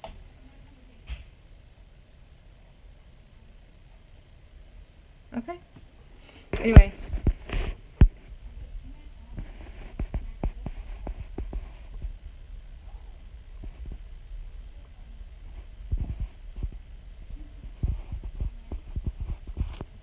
keep going.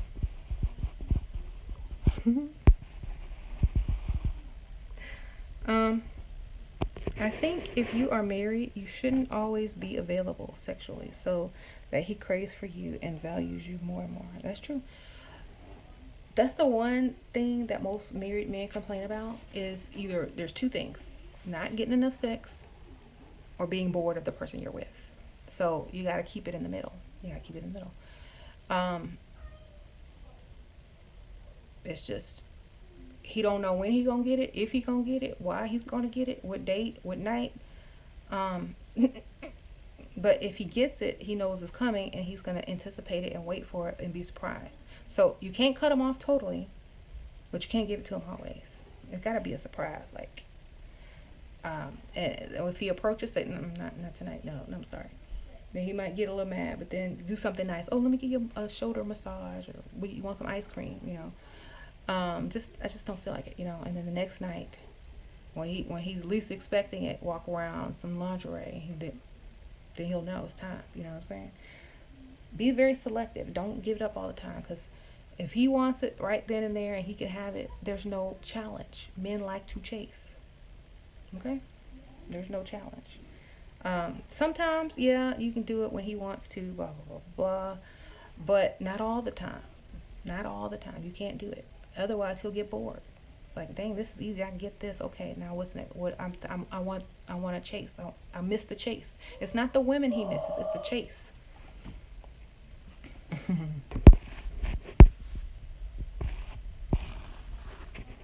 Okay. Looking for more questions on here. I think I answered most of these. The ones that I wanted to answer. Some of them were obvious. Okay, where's this posted? Okay.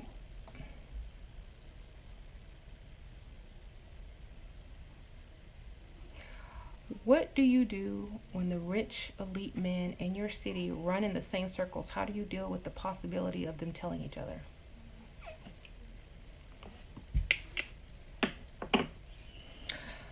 Don't sleep with any of them. They can't say nothing. You'll be the challenge. Highest bidder wins. If you sleep with all of them, they ain't gonna marry you. So, if you're gonna sleep with somebody, do it out of town. You live in a small town, that's what happens. How to mentally prepare yourself for a new life while you are in transition. Letting go of old habits, not self-sabotaging, and choosing new friends. Keep your eye on the prize.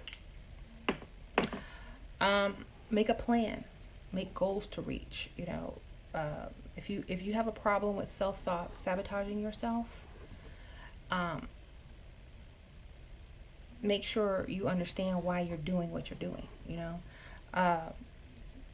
Let go of habits that no longer serve you and replace them with new habits that do serve you. When you let go of something, you need something to replace it with. So if you drink a lot and you like to party and you like to hang around thugs or broke guys, stop drinking. Stop going to those clubs. Go to a higher class of place. Replace the low life with the high life. It's not going to be like you're losing out. It's going to be like you're gaining. And who doesn't like to gain? You know what I'm saying? And once you have done that and transition, you don't want to go back. You ain't going to want to go back. You're going to be like, ugh, I'm above that now. But you need something to replace it with. So make sure you're working on the replacement and not just feeling like you're lacking. And if you feel like you're going to go backwards, I can't pull this off. Let me go back to where I know all the men will be after me. I come in this nice bar and only one guy approaches me. And over there, every guy approached me, Think about it. Why did every guy feel it was okay to approach you at those places? And why only one guy approached you here? You go to that place, they know, they stereotype you. Oh, she easy. Oh, she looking for attention. Oh, she gonna like me because, she come to this place, so obviously she likes guys like me. You go to the nice place, one guy comes up to you, offers to buy you a drink, has conversation with you. He might not be that attractive, but he saw something in you that was valuable. And he stepped up to you and he said, I want to get to know you. I want to buy you a drink. I think that you are beautiful and blah, blah, blah, blah, you know. And if you start to self-sabotage because you confuse quantity with quality, then you have to understand that you're not ready. You're not ready to move up. You need to understand that quality is better than quantity. Okay? I can walk down the street, I can walk through the mall, I can walk in a restaurant, in a club, and 20 guys will try to get my number. I can go to a high class place, sit down, maybe one person will approach me. You know what I'm saying? But I would rather that one person approach me than them 20 losers. You know what I'm saying? So you got to think about it like that. Don't lose hope. If you get approached by one person, you did good. Okay? You have to stop thinking about how many guys used to, try to talk to you versus when you go out to a nice place, how many guys approach you. When you go on the sugar daddy or millionaire matchmaker websites and you don't get as many hits as you do on the broke websites, you have to realize you got to be a high caliber woman to get a high caliber man. And you have to step up your game, and you can't move backwards. If you used to getting 20 inboxes from broke men versus one inbox from a millionaire, which one do you want? It's not about the quantity. So get it together, and remember, 20 broke numbers is not as good as one number of a man with money.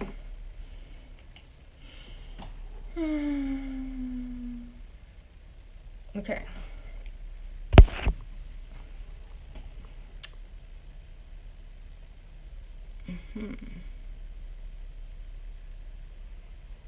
Okay, I like this question. I want to answer this, but I just found it. Okay.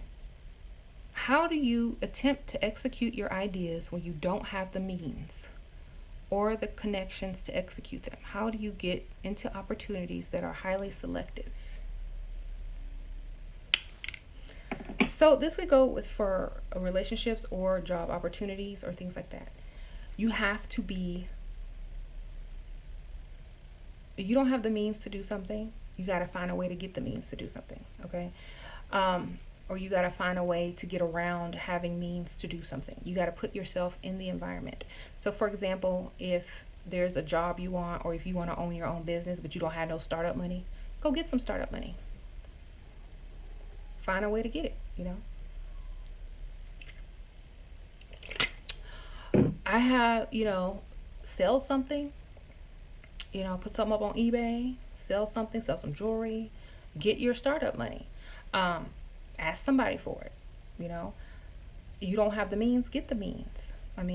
Money is cyclic. That means it flow like water. You know what I'm saying? There's no reason why you can't get the money. If a crackhead can get money to buy crack, you can get some money to buy and start a business. Okay? They don't have no job. They don't have no references. They crazy. And if they can get money and find ways to get their high, so can you. You don't want it bad enough. That's what I'm saying. If you don't want it bad enough, you're not going to get the money. That's all I'm saying.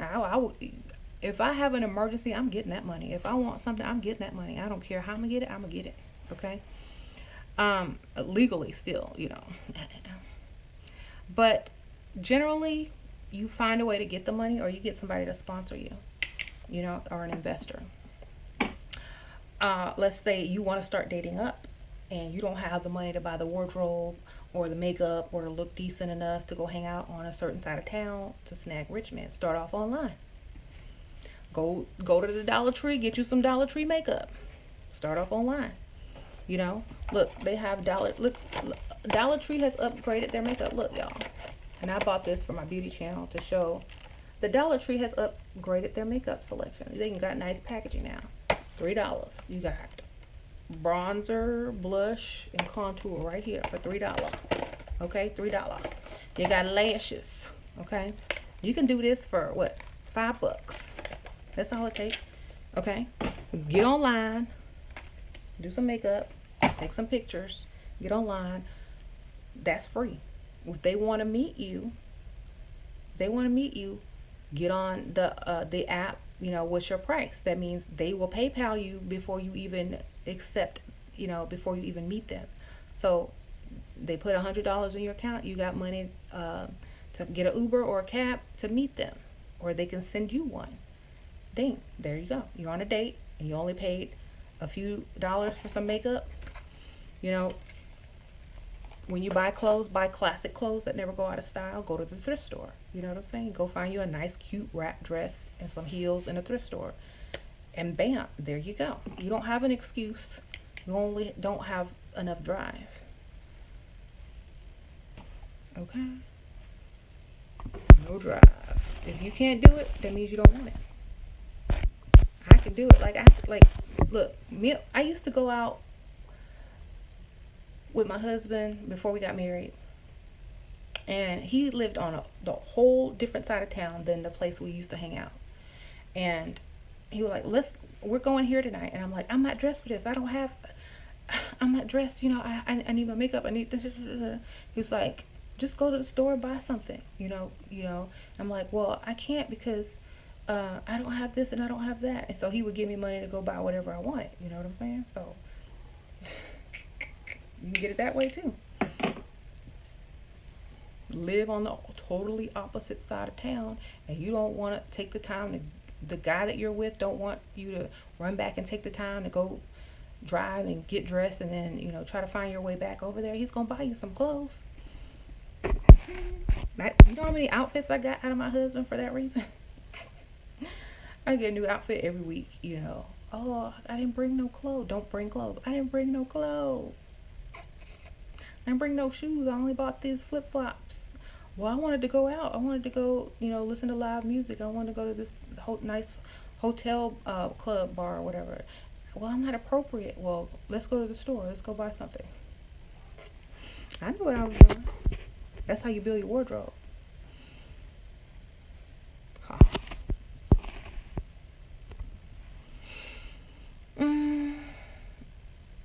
What?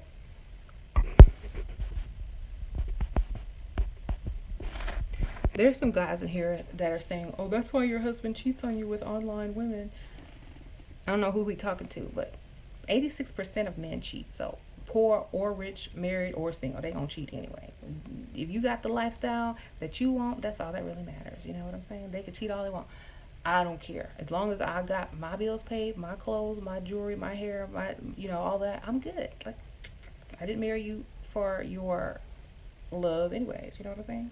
I mean, I did, but I didn't marry you because I was that hooked on you. You know what I'm saying? You like me more than I like you. So it would be dumb of you to cheat because I would benefit from it. You know what I mean? When you get married to somebody that loves you more than you love them, they're not going to really go look for somebody else. And if they do, you benefit from it. Like, say my husband were to cheat and I found out. Oh my God, I'm devastated. All I'm going to see is dollars. I'm going to say, okay, so how much I can get for cheating?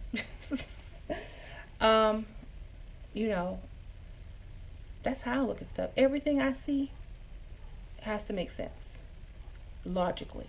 I'm not going to emotionally react to anything. I'm going to say, what can I do to profit off of this? That's an alchemist. I think I use, it's mentalism, it's mental alchemy. Every situation that occurs, if it's negative, you figure out how to make it into a positive. That's my mind automatically now, because that's how I've trained it to think. So if my husband ended up cheating on me, I'm like, okay, now how can I make money off of this? That's not, I've had boyfriends. I've had very attractive boyfriends cheat on me, broke boyfriends cheat on me, rich boyfriends cheat on me. It don't matter. They all gonna cheat eventually, or sooner or later, or if they do, they do. If they don't, they don't. It don't bother me as long as I'm getting paid and I have what I want. My kids got what they want. I don't care. Some of y'all will be out oh, my baby daddy this and my baby daddy that, and he got a girlfriend and I got a boyfriend. It's the same thing. You got kids together, you slept together, you have responsibilities together. They're sleeping with them, you're sleeping with them, but y'all not getting paid. Okay? That's the difference.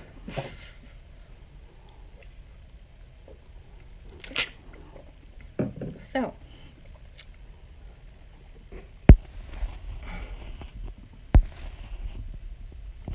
someone said, well, what about love? I love my kids. I love myself.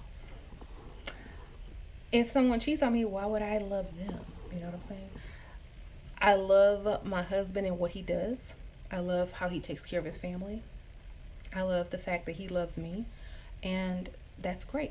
But if he betrays me or does something against me and I don't like it and I don't want to stay, then I can still make money off of it. I set it up that way on purpose because I don't want to leave empty handed. You know, love is temporary and it's not conditional in marriage. No, it is conditional. That's what I meant to say. Love is conditional in marriage. There are conditions on love in marriage. You know what I'm saying? And if any of those things are broken, then the marriage could end, right? So why would I base my marriage on something that's not solid? Okay? People stay in marriages longer for money reasons than they do for love. That's why I'm saying, if you get married for love, your husband will be gone with the quickness. But if you get married for financial reasons and you're financially involved and invested in the marriage, y'all will drag that marriage on for years and lifetimes. You're gonna be old by the time y'all finally decide to get divorced because of money. Okay? Money keeps you married longer than love. And I'm not lying. If my husband was broke, I've been divorced 10, 20 years. Well, I've only been married. I've been divorced 10 years ago. And my husband was poor. I've been gone. On to the next. But since he got money, oh no, I'm staying. I'm gonna reap all the benefits, darling. All of them. So y'all can do love if y'all want to. I'm here for the long haul. I'm here for the college tuition. I'm here for the will. I'm here for the benefit, to be the beneficiary. I'm here for the house, the land, the cars, the jewelry, the bank accounts, the money market, the 401k. That's what I'm here for. I'm here for all of that. If I was here for love and not none of that and didn't have none of that, I'd be a fool. A fool. A fool that gives too much of herself and receives nothing in return. That's what I'd be. And I'm not a fool. I'm very smart. I have 2 degrees, and if I were married only for one reason, then I would be stupid. My IQ would be low. You know what I'm saying? I would be like, I'm only gonna marry for love. Forget everything else. That don't make any sense. And that don't make sense on paper either. You know?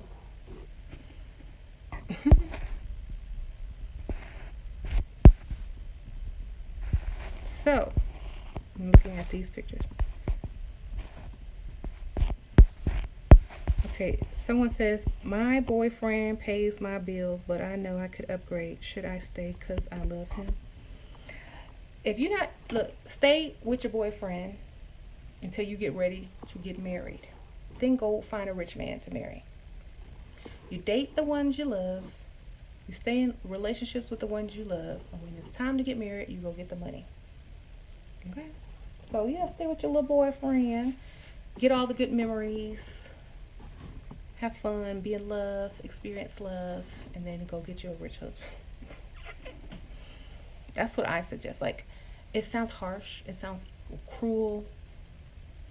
But that's just reality. That's reality. It's just like men. They will date someone who is not wife material. They will date someone who is not wife material for the longest. Get them pregnant, have babies by them, get on child support by them, but they ain't gonna marry them. As soon as someone comes along that he deems wife material, he's gonna marry that. You know what I'm saying? Why can't we do the same? I don't, I will date you. I will date you all day long, but I'm not marrying you. You're not marriage material. You date material, you know. It doesn't mean I don't love you. It just means that I can't marry you. Marriage to me does not mean love. It means a partnership. Would you go into business with somebody just because you loved them, or because they had something that's gonna bring you profits and, you know, good lifestyle? I couldn't go into business with somebody just because I love them. You know, the business don't run on love. I gotta have stuff in order that makes logical sense on paper. You know what I'm saying?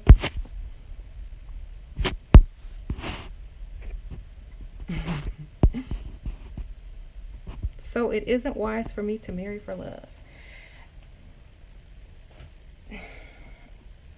If you marry for love and y'all are broke, love don't pay the bills. Okay? That's all I'm saying. If you marry for love, make sure he got money too. You know what I'm saying? Don't marry only for love is what I'm saying. Make sure he's financially able to take care of you and provide. You know, if he loves you more than you love him, then he'll do that. The biggest mistake women make is marrying for love and loving their husband more than their husband loves them. That's the biggest mistake women make. It's just sad to watch it dwindle, you know.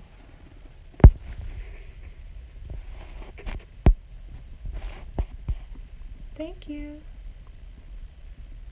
How do I go about finding a man to marry? I'm in New York. Ooh, New York. Go somewhere else, okay? That's the hardest place to get married. Unless you live in the country part, like not the big city. Just go online and looking for a husband, looking for marriage mind. Don't date somebody from a foreign country because they just want their green card. Go get somebody older who's ready to settle down, who don't want to spend the rest of their life alone, and they're ready to get married. You know, if you're trying to marry somebody your own age and you're young, they're not going to be ready. You need to at least go 10 years older with someone who's already been there and done that and played around, experienced dates and having fun and, you know, going out and gotten it out of their system, and who's ready to settle down. That's what you need to find. Most guys who are ready to do that are like 40s and up. Okay.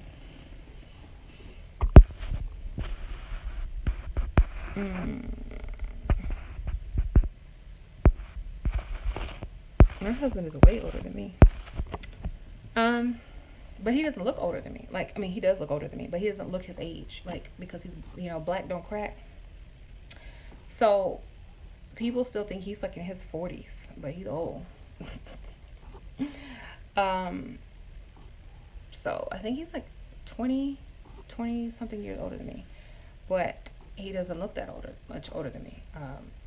He probably looks about 15 years older than me, or 10 years older than me, but you know, men his age, they look older than him. He looks young for his age, believe me. That's why I didn't think he was as old as he was when I met him. Okay. What do women really want? Give me the hard truth. Women want money. Lots and lots of money. Women want to feel safe and have a nice lifestyle. If you can accomplish that, and you can do that for a woman, she's good. She wants to know that her children will be going to nice, safe schools in a nice area. She wants a car that's not going to break down on her. She wants to be able to stay home and raise her kids, and her man have a career and provide and protect. That's what they want. You know, they don't want this 50-50 junk. They don't want to go out and work 8 hours under some other man while they only see you for a few hours a day. They don't want to do that. Unless they have their own career and, you know, you're number two. We want to be spoiled. We want to be taken care of. We want to raise our kids in a good environment. We want a nice house and a nice car. It's not that hard. That's what most women want.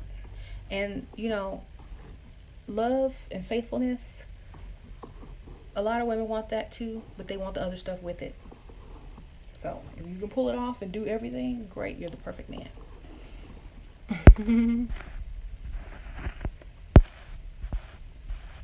Mm-hmm. Any advice for American women who want to marry rich men outside the United States?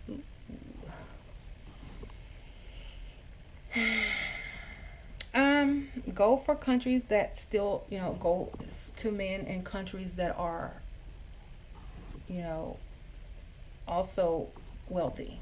Okay, go to wealthy countries. Wealthy countries. Don't go to the unwealthy countries. Don't go to countries where women are oppressed either. Stay with the wealthy countries where women have freedoms. And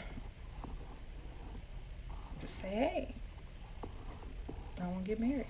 To I've always dreamed of marrying someone that was from such and such. And they like your accent, you like their accent. Get on the dating sites in the other countries. You'll find something. Make sure they got money so they can fly you overseas.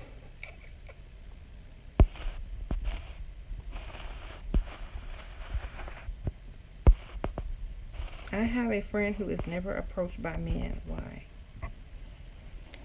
I don't know. What does she look like? What does she smell like? What does she... Maybe she intimidates them if she looks too good. It just depends. Maybe they don't feel like she's approachable. There's lots of reasons.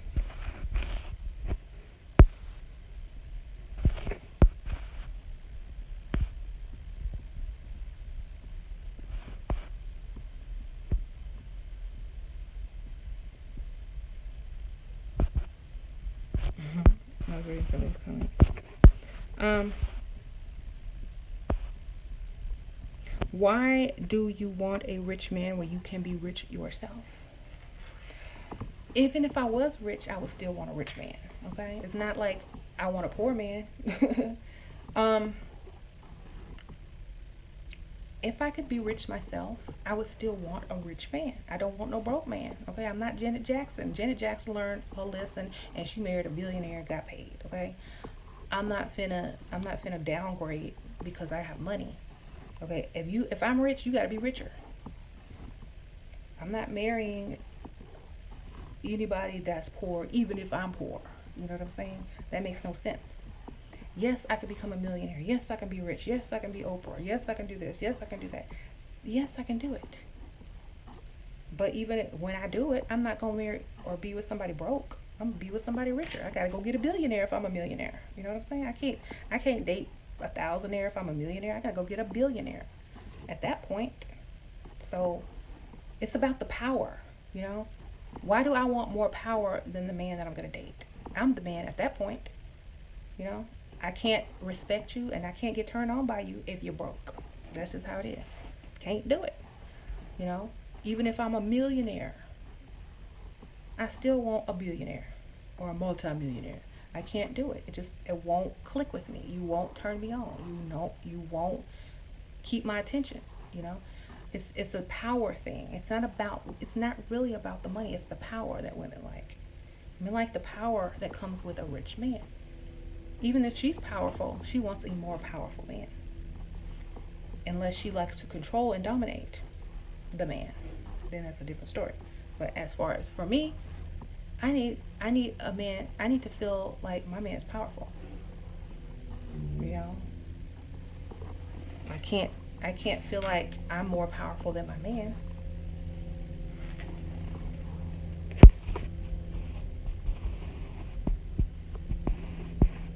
Do you need to demand marriage from your rich boyfriend before marriage? You have to make them think it's their idea. I said that earlier in the video. If you just tuned in, go back and listen to that part. How I tell you how to get a rich man to marry you. Okay. That's why Nicki Minaj couldn't stay with that rapper dude she was with, because he didn't make as much money as she was. She was more famous than he was. People were clowning him. He didn't have no power. He didn't have no clout, nothing. They were making fun of him, making fun of her for being with him. So she had to break up with him. You know what I'm saying? And I know that's not why they really broke up, but It just don't work. You can't be more powerful than your man and be respected or respect them. Mm-hmm. How do you know once you married to get children? How do you know to get children? You just get pregnant. It's like, stop using protection. Be like, I'm pregnant. Hey. At least wait a couple years though, because you want to live that nice lifestyle, children free, and travel and have fun. And then when you get bored and there's nothing else to do, you've done everything, then that's when you have kids. That's what I did.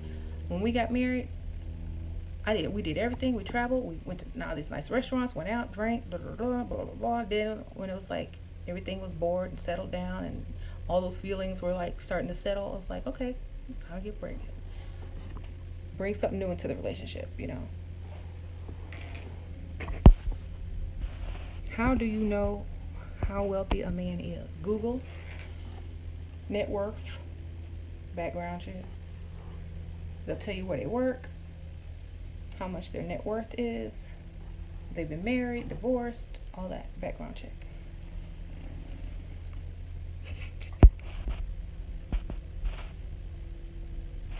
Mm-hmm.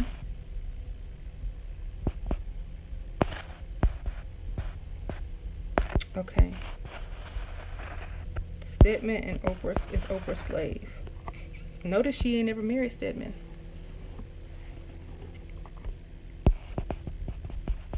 Mm-hmm. Yeah, Oprah never married Stedman. I bet you if Stedman was a billionaire, she would have married him. When she was a millionaire, if he was a billionaire, she would have married him. She was protecting her money by not marrying him. And a lot of people say she gay too, but gay people still get married. So what, like, to men or women, it don't stop them. Marriage is a merger. She didn't have nothing to merge with him. She already had everything she needed. She's with him for companionship. But if he had $1 billion, she would have got on that deal.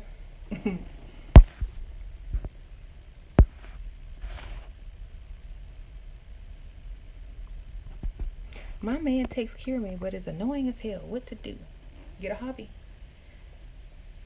Go out. Like, when you're out and about with someone, they're less annoying. Like, invite friends or invite other people to get the attention off of you. You know what I'm saying?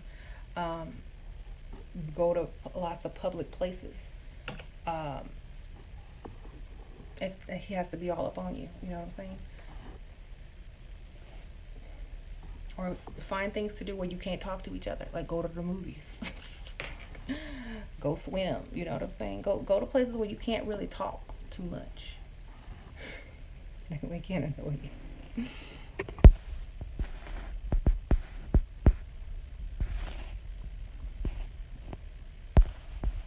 Okay. Someone says they think Oprah did marry Stedman. I don't know about that. I don't know. I'm gonna look that up online real quick. Let me get my facts straight. Did Oprah marry Stedman? Did Oprah with H marry Stedman? I don't think she did.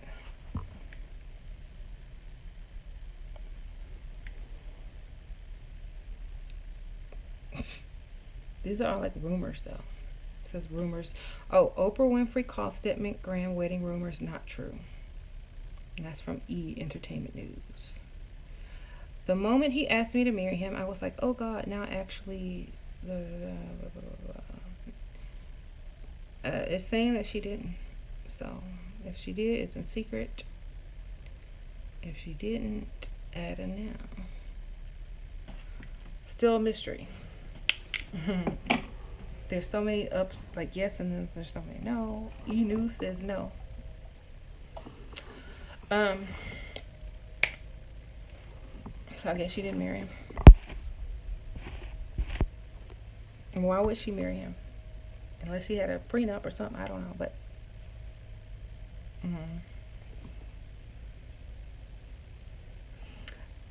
Would you marry a man you were with for 8 years and he finally gave you the ring? Does he have money? Because if it took him 8 years to get you a ring, how long is it going to take him to get you a house and a car? Do he have money? I don't care if it took him 8 years. Do he have money? Like, are you going to live good if you marry him? Or are you going to be working and struggling? Okay, it's not about 8 years in the ring. It's about the money. When am I going live on my spiritual channel? Maybe I'll go live tonight. Like, not tonight, but closer to yeah, maybe tonight.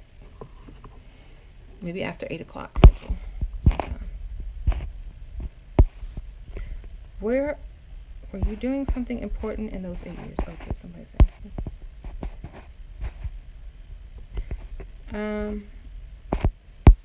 How long did you and your husband date before getting married? 5 years. 5 years. Met him in 2001, got married in 2006. No, 5 years. And in those 5 years, I didn't live with him until he gave me a ring. Okay. And not like I spent the night and stuff over his house. Like, but I never officially moved in until I got me a ring.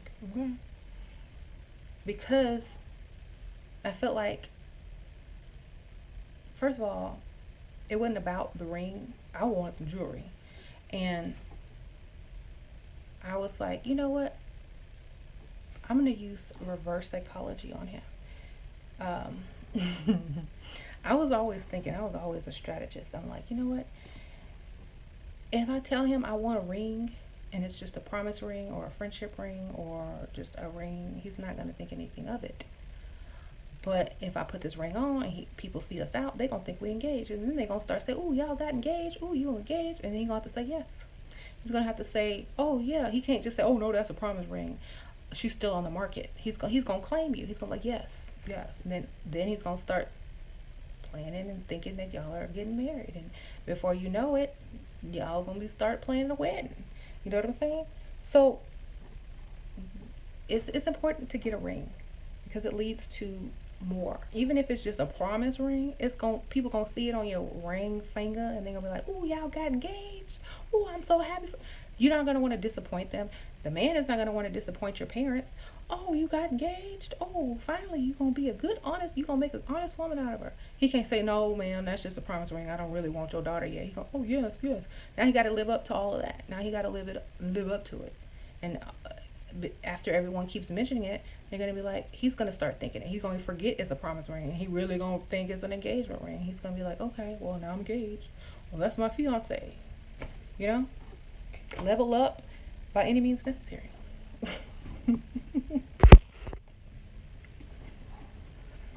Okay. No, I told him, I said, I need something to keep men off of me because everywhere I go without you, they coming. So I need something. Oh, he went got that ring real quick. You know, everywhere I go, man, I'm trying to give you their number, man. Range Rovers, Porsche, you know. They say I'm not really with anyone because I don't have a ring. They said I'm still in the market. They said I'm not really attached. I can't even check. I have to check single on every box. I'm not taken. That's what they keep telling me. Oh, you ain't got no ring, man. You ain't got no ring. So what he got to do? Go get you a ring. Everywhere I go, they're, you know, maybe if I had a ring, they wouldn't approach. You sending me out here with no ring? All of this? You sending all of this out here with no ring? You better put a ring on it if you want it, you know. And what really got, okay, I'm gonna tell y'all a secret. It's so funny. What really pissed him off one time is that he stood me up one time when we were dating. We were supposed to meet at this place we always go to, and like all his friends hang out there. It's like a bar at a restaurant, and he didn't show up one night, and I was pissed. I was mad, and I was like, oh no, he didn't. So I saw my friend in there, my sister's friend. It was a guy, but my sister used to date him, right? So we knew each other from a long time ago, but nobody else knew that. They just thought it was some dude trying to pick me up, right? So his friend saw me talking to this guy, and was calling him on his was calling my husband on the cell phone, but he wasn't my husband back then. We were just dating. So it's like, your woman's sitting up here talking to this dude, and blah blah blah blah blah. And he knew the guy. The guy had money. He's like, yeah, he got money. He got the Range Rover, and they look like they're getting ready to leave. So we were getting ready to leave because he was going to drive me to the next spot because I had been drinking. So he was going to drive me to this club or whatever that we were going to go to. Mind you, we're just friends. Ain't nothing happening. He used to date my sister. So I go get in his Range Rover. My husband's friend's still watching. He walk out to the parking lot talking about, I see you, I see you. I say, good, tell him. Tell him if you stand somebody up, they can get replaced like this. I don't have a ring. I was bad. Like, I would do stuff like that just so to send the message, look, you are replaceable with quickness. I can replace you like this. Never stood me up again. And I got the ring. So, and then when he confronted me, oh, that's my sister's friend. Yeah, she used to date him. I was too drunk to drive, and he was nice enough to drive me this or whatever. He's cool. You know him. You met him. Play it off. You have to do that. You gotta scare them. You gotta scare them into doing the right thing.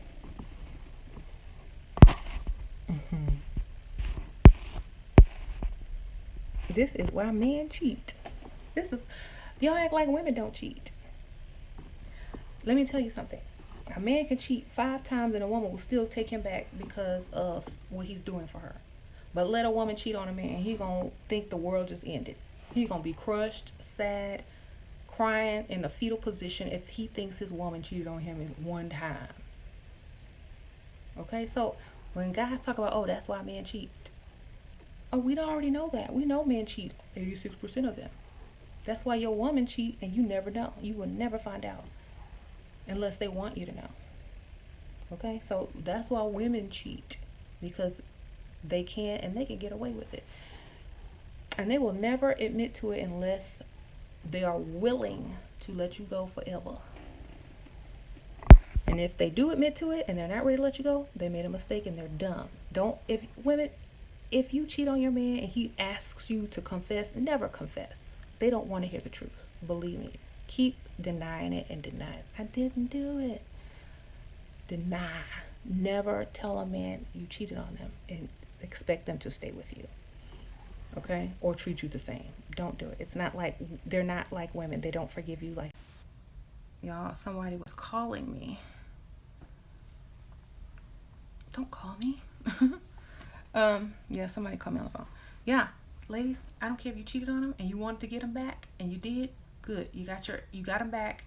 You know it, you got him back, but don't tell him you did it, okay? Never tell a man you cheated. If you do, you're making a big mistake. They have to think that you never cheated on them in their mind. Even if in the back of their mind they think you might have. If they never know, it's not going to be as impactful. So don't tell them. Deny, deny, deny. I'm too good for that. I'm not that kind of girl. Who do you think I am? Don't do it. So, like I said, y'all men can talk about, that's why men cheat. We already know that. That's why we have all these strategies, because we know what we want. Our goal is, we don't care. That's why we take you back so many times. Our goal is something totally different. Okay? Our goal is not, ooh, I want my man to stay faithful and love me forever. No, I want that 401k. I want this house. I want these nice cars. I don't want to work. Okay? You can go and sleep with, whoever you want, as long as these bills paid. Okay? That's how a lot of women are after a certain point. If you cheated on somebody 5 times and they hadn't left you yet, and you working and they staying at home, you know what I'm saying? They not in it for you. They're not in it for you. They don't love you enough. They don't love you that much. Okay? They love what you do for them. There's a difference. Think about it, men. If a woman cheated on you 5 times, would you still be with her? Hell no. Why? Because she ain't doing as much with you. She's not doing anything for you. You don't have much to gain from her because she's probably not providing and taking care of you. If she was, if you did live off of a woman and she cheated on you 5 times, what are you going to do? You don't have no place to live. You live with her. She pays all the bills. You're a house man. You stay home. You take care of the kids. And she's out cheating on you. You're not going nowhere. What are you going to do? Cheat on her when she's at work, right? You're going to cheat on her when she's gone, right? And you're not going to let her find out, right? Because you don't want to lose your spot, your money, your free life. You're not going to do that. Oh no, baby, I wouldn't do that to you. So it's the same way when it comes to men. Y'all men think women are like, y'all think we in it for y'all? Not in it for y'all. In it to win it. At least I am. I don't know about y'all, but I'm in it to win it. It's like the game of Monopoly. You know, you pass go, you land on this, you got to move backwards, you go to jail, you do all these things, and when you pass that go, you collect $200. You land on this, somebody lands on your property, you collect that money too. You know, you're not worried about this and that. You're saying, look, where is my money? What can I get out of this? You know, blah blah blah blah blah. Especially if you married for money, especially if that's the main reason you married, you're not worried about that other stuff. You know, it comes just like those women who marry athletes. They're not marrying you so you can be the most faithful person in the world. They married you for your money. They know you cheat when you're on those away games. They know that. They're out shopping. They're at the Gucci store. While you cheating, they spending your money. Okay? And they probably cheating too. You know? That's the whole funny thing about it. You can't stop a man from cheating, and you can't stop a woman from cheating. The only thing you can do is come to an agreement and stay as long as you can put up with it, or leave as soon as you can profit from it. It doesn't matter. I'm an athlete and I want one woman. You're not an athlete.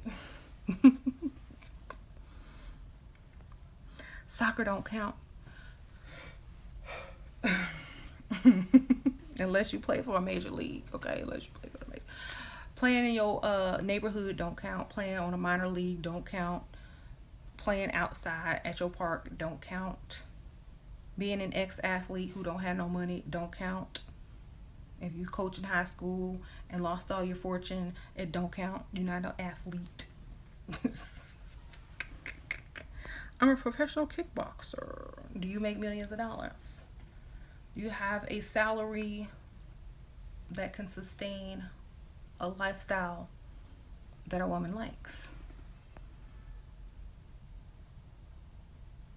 Okay, see, I didn't think so. They teach kickboxing at my gym. Okay, what the heck?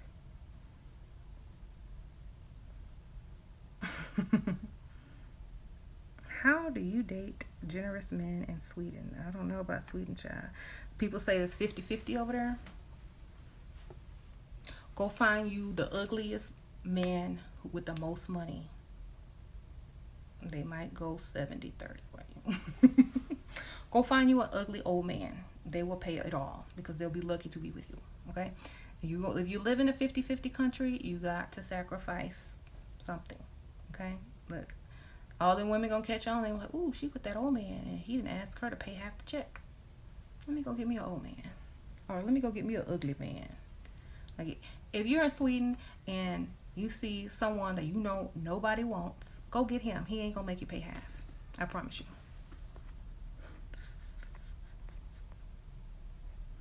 Right? Think about it. When I was young, I had friends. They were broke. And our goal was to get everything paid for by men. We would not approach no cute men. We would not walk by the cute man. We would walk by the ugliest looking man who looked like they had something. You know, we're not going up to the cute guy. We're going to the ugliest man. And of course, you know they're gonna stop you. Hey, baby, you want a drink? Sure. The more you drink, the better they look. Okay? Get them free drinks and then, oh, I feel sick. I gotta go home. Pretend like you're gonna throw up and leave. You got your free drinks. Move on to the next club. Okay? What about men who want the perks of a relationship without the title? They don't get the perks. You don't get the title, they don't get the perks. Tell them, oh, you know what? I'm not your girlfriend, so I don't feel comfortable doing those things. But, you're free to go and do whatever you want with other people. Let them handle your needs. When you're ready for a girlfriend, you got my number. I don't do that. You just tell them straight up, I don't do that outside of relationships. You can go over there and be friends with benefits with her, and her. But I'm worth more than that. I don't do that. And I'd rather hold out for somebody that's with more class. Tell him he's classless in a nice way. It's like, I'd rather hold out with someone with more class and respect for me. I really don't do friends with benefits. But good luck. Be like that. If you're so desperate and will take anything and, oh, I'm friends with benefits, and then you fall in love with him and he tells you, you know what it was when it started, don't be mad because you agreed to it. If you start off with standards, you end up with men with standards. Okay? So don't even go there. And a lot of women do that. I don't know why. Like, why would you do that? Why? Why? It's like working for free. You don't do that. Do you go to your job and say, I'm here to work. I don't need no paycheck. I'm here to work. I'm desperate for a job. I just want to be working. I'm bored. I need something to do. I need recognition. I need this and I need that. But don't give me no paycheck.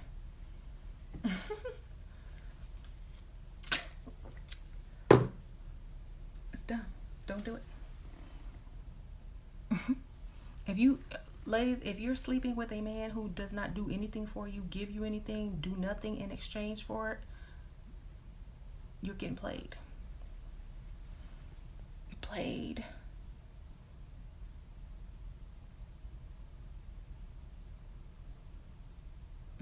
It's okay if you just, if you're just learning all of this and it's at least you're trying to change, It's not, women didn't know any better.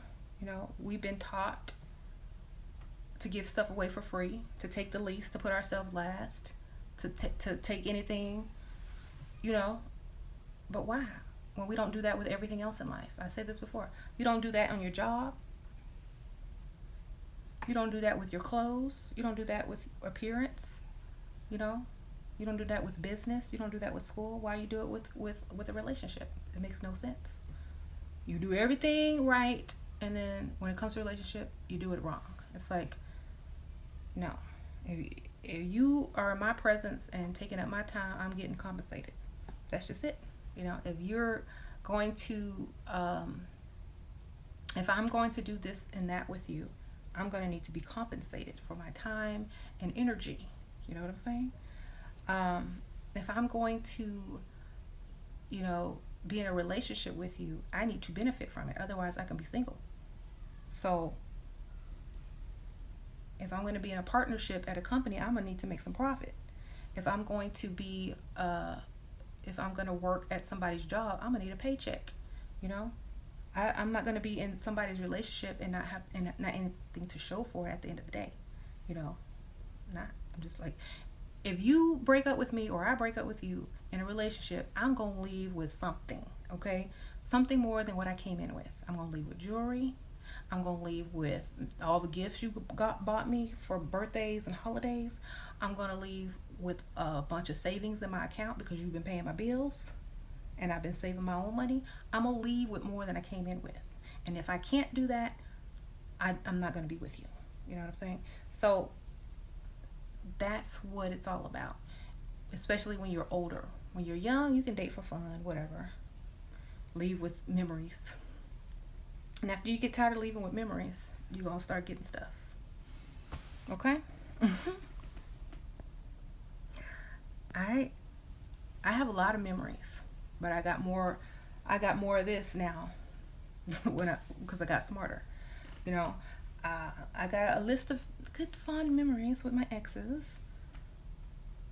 But for example, my first boyfriend, my second boyfriend, and my third boyfriend, I have nothing to actually show that they've ever bought me. Nada.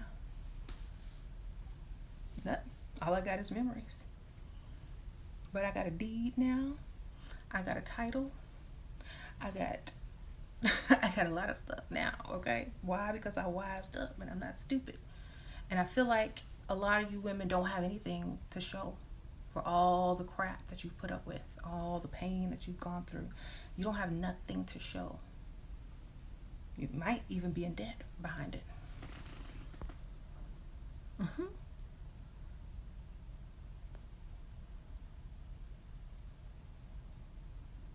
When should you kiss a man while dating? I don't like kissing strangers. Germs. Ugh. Don't kiss them on the mouth. Kiss them on the cheek if they are expecting a kiss. Mwah. Give me a kiss on the cheek. Mwah. Well, I want to kiss you on the mouth. Oh, no, I don't kiss on the mouth unless I'm in a relationship. And in order for me to be in a relationship, this is what you got to do. A, B, C, and D. Pay my bills.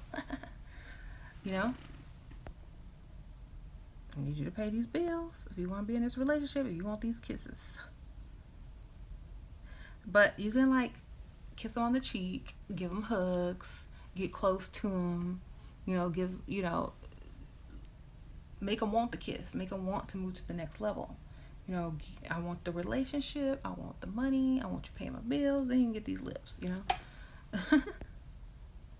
Someone said they found them a sugar daddy. Well, good for you.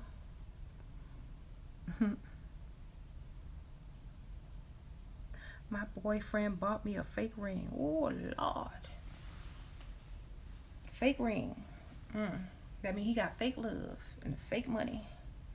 Maybe you should say, did you tell him it was fake? Because I'd be like, this is fake. This must be a joke. Where's my real ring?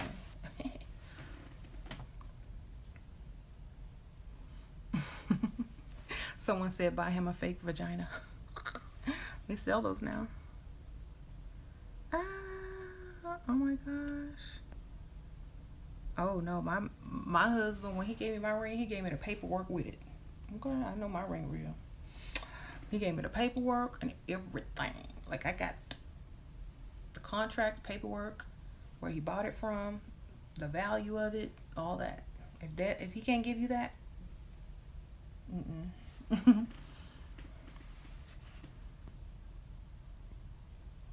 everything, every jewelry he buys me, he gives me the paperwork with it, so I know how much it costs. And it's insured, so like, or has like a warranty or something. I don't know. Wherever jewelry store he buy it from, I got the paperwork on it. And the reason he does that is because I cussed him out one good time when we first started dating. And I think I told this story. I cussed him out one good time when he gave me some cheap stuff. And I'm like, what the hell is this? I took it initially at first and I would never wear it. And we were, like, one day we were arguing about something. And I threw the jewelry box that it came in with at him. I said, this is why I don't wear this cheap ass jewelry. I said, you bought me something for a 4-year-old. I said, I don't wear this crap. I said, I can go buy this myself. I said, if you gonna give me something I can't get myself. You know what I'm saying? I said, I'm embarrassed to wear this. So never did he ever do that again. Every time here's the paperwork, here's what you got. Nice, I'm going to Jared's, whatever, Tiffany. I'm not. You gotta just do it one good time. Like, I don't accept this. This is not good enough for me. And he's never repeated that mistake, believe me. Okay. Sorry, I couldn't accept it.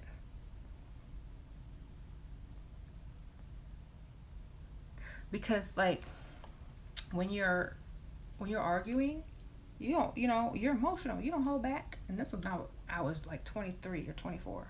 You don't hold back when you're emotional and you're young and you're arguing with somebody. You telling the truth. You're like, I don't want this cheap jewelry. And he was just appalled. Come correct. Okay.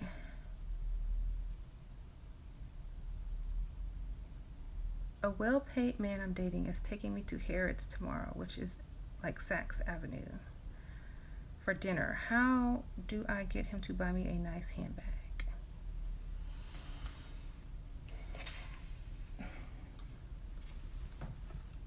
You want to buy your handbag right at that time? Well, the saleswoman will help you out. Go after dinner, say, oh, I want to go walk around and look at something real quick look at something real quick.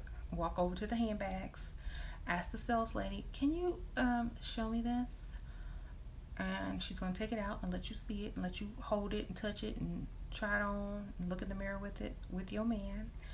And you just kind of let the woman know you want him to buy it. Just like, whisper something like when he's not looking, like, I need him to buy this for me. Can you help me out, girl? And she'll like try to boost his ego, like, oh, you need to buy this for her. It looks so good on her. What do you think? I mean, I know she would love this. I mean, such and such came in here the other day and bought this for his girlfriend, and she was just like, they'll help you. So get the salesperson involved. Whenever you want something, get a saleswoman involved. They know how to sell, okay? And you just sit back and let her do the work. You just look happy and smiling and rubbing on him like he gonna get some afterwards, even though he ain't. Make him think he is.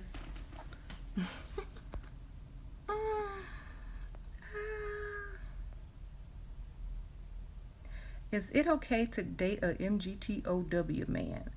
I would have to work hard as a home market, and I think I would be less valued, respected, but I think I would be happy. MGT. Okay, I think that's a troll. I don't know. If you marry one of those type of men, they don't get married. So if you date one of those kind of men, you're going 50-50. Yeah, it's okay to date them if you're done. Go ahead. It's okay to be dumb. Don't worry. At least the more rich guys for us or other women who are not dumb.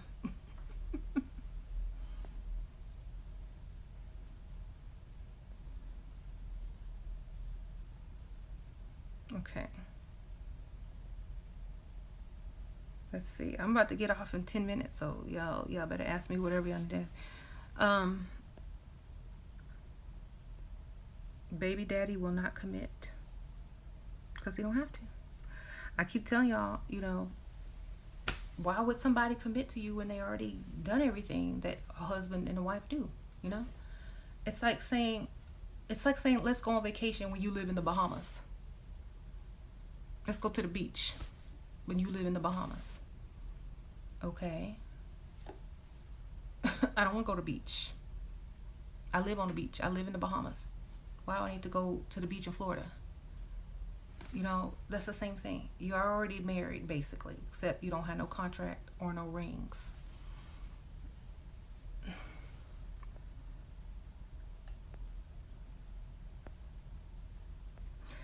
This is like my best advice. If you've already had a child out of wedlock and you're trying to get baby daddy to commit, and he not, move on. Go get somebody who's ready to commit. Okay? That's what I'm saying. He's a baby daddy. He's not a husband.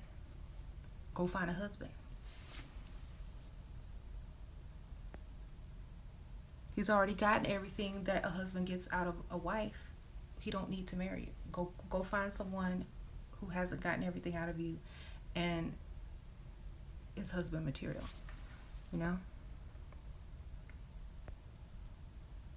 Masculine attracts feminine. Okay, yes, of course.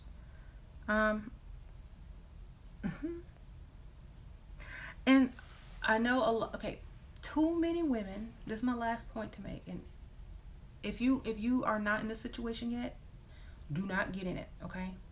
Too many women agree to have a man's baby before they get married. Why? It's supposed to be the other way around. You're not supposed to do that. It's the wrong order. Okay? Because they're never going to commit to you. forever. Why would you do that? That's like giving, that's like, it's crazy, you know, for me, because I already knew that it just never pans out the way you want it to. Now, yeah, some people do get married, but the majority never do because they don't have to. That's just like, it's just like going to college for 8 years and never getting a degree. Yeah, you got all the information, you got all the knowledge, but you ain't got no degree. You might be smarter than that PhD over there. You might be smarter than that person's with a master's degree, but you ain't got no degree. You don't have a degree. It's just the same thing as you having a child out of wedlock. You have all the, you've done everything as a wife. You've had the child. You committed to some man. You have a child. He don't want to commit to you. It's the same thing as going to college and never getting a degree. It's like you wasted all that time and can't even benefit from it. You know, so don't do it. It makes zero sense. Love has nothing to do with it. Does it make sense on paper? If it doesn't make sense on paper, don't do it. You know what I'm saying? Oh, he loves me. We in love. We gonna have this baby out of wedlock because we gonna be together forever. And then 2 months later, he's gone. Don't have babies with men before you get married. If you already did that, don't do it again. I keep telling y'all. Every week I get someone who writes me or emails me or comments on one of my videos asking me advice. I'm pregnant with this man, baby, and what should I do? You know, y'all don't want me to tell y'all what to do because I have certain morals and standards, right? And keeping a baby is not gonna keep a man. Okay, what I'm trying to say is stop getting pregnant unless you're married. Stop it. It just puts you back in the cycle of poverty unless you are well paid and have a career of your own where you can take care of yourself and that child and not struggle. Okay, if you paid and you a career woman, you got it like that, fine, have your baby. But if you struggling, you broke, you ain't got nowhere to live, and he live with his mama, and you stupid enough to continue to make the same mistakes over and over and over and over, and then you wonder why your life sucks, it's because you make bad choices. And if you keep making the same bad choice over and over and you don't learn from your mistakes, then that's your fault. It's not your baby daddy fault. It's your fault. And I feel like a lot of women don't realize that when a man asks you to have a baby before he asks you to marry him, he don't love you.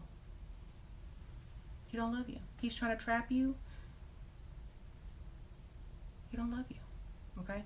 If you have a baby for a man and he don't ask you to marry him and he knows you're pregnant and he don't ask you to marry him, you know what that means?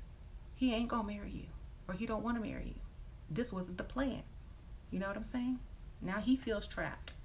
And what do trapped people try to do? Escape. So stop it. It don't make no sense. Stop. Like, seriously. If I could make a whole live video on women who get pregnant by men who will not ask them to marry them, I'm pretty sure I'll get a lot of hate comments and stuff like that, but it just don't make sense. You know, you're not going to have the life that you could have had if you do that. And then you see all these guys in the comments, ooh, women come with baggage, ooh, they laid down with a loser, ooh, they have 8 baby daddies, ooh, you know, then they talk about you and you get offended, but you keep making the same mistake, you know, it's not right.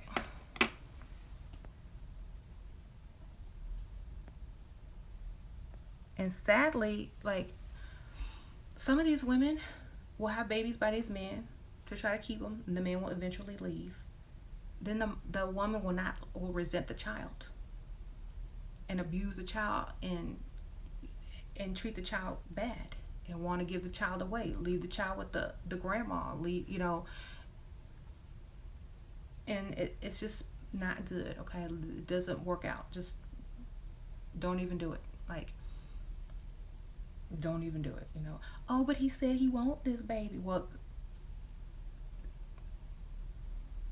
marry me if you want the baby. If I got pregnant out of wedlock, here's my ultimatum. Look, if you want this baby, we need to be married quick and in a hurry. Or else I'm not having this child. You know what I'm saying? And you gonna pay for everything that needs to be done in order to resolve this situation. That's how it's gonna be. And if you can't afford it, you're gonna be on child support. You know, I wouldn't even do that to myself. I would find some money to go and have my pregnancy terminated if I got pregnant by a loser that was not trying to marry me, because I don't want to ruin my life because I made a bad choice with, you know, somebody who couldn't do anything for me. I'll be gone. And I still, you know what, even if I got pregnant by a loser and he was broke, I wouldn't have his baby, even if he asked me to marry him, because I had bigger plans in my life and I wouldn't do that to myself or my child. You know, I wouldn't do it. I wouldn't bring a child into a world of poverty with no daddy. Why? Because there's already enough challenges in this world and you creating more. Just wouldn't do it. Sorry. But that's just me, you know. That's my personal decision. Like, I know women that did it, made it successful, all that stuff, but I'm a Pisces. I'm lazy. I ain't gonna do all of that. Okay? Right? How many dates is it okay to ask for an allowance? That should be taken care of before you go out. Like, you already know why you're dating. You're dating that man for money. He knows you're dating him for money. Look, I like you. You know, I feel like you should be compensated the first time that you date. Like, even if it's just a gift, you know. Most guys bring a gift on the first date who knows that the woman is dating them for money. You know, especially if you're on a website to look for a sugar daddy, you know. It's like they know to come with a gift. They know to come with something. Or make the arrangement on the first date. Look, you want to see me again? Let's make up an arrangement, you know. I need an allowance. I need some money. I need to go shopping. And they'll give it to you. You know, let's go to the ATM. Just be direct, okay? You'll have nothing to lose. Like, you go on 5 dates with him and you don't get nothing out of it. You lost time. He didn't lose anything. He gained. So first date, make the arrangement. If he doesn't agree to it, never see him again. Block him. Bye. Go on to the next. It's very strategic, okay? You can't. This is a business. This is not. Treat it like a business, and you'll always succeed, okay? If you treat stuff like a business, you will always profit. If you treat stuff like, oh well, if you're passive and timid, you're gonna get ran over and taken advantage of. Okay.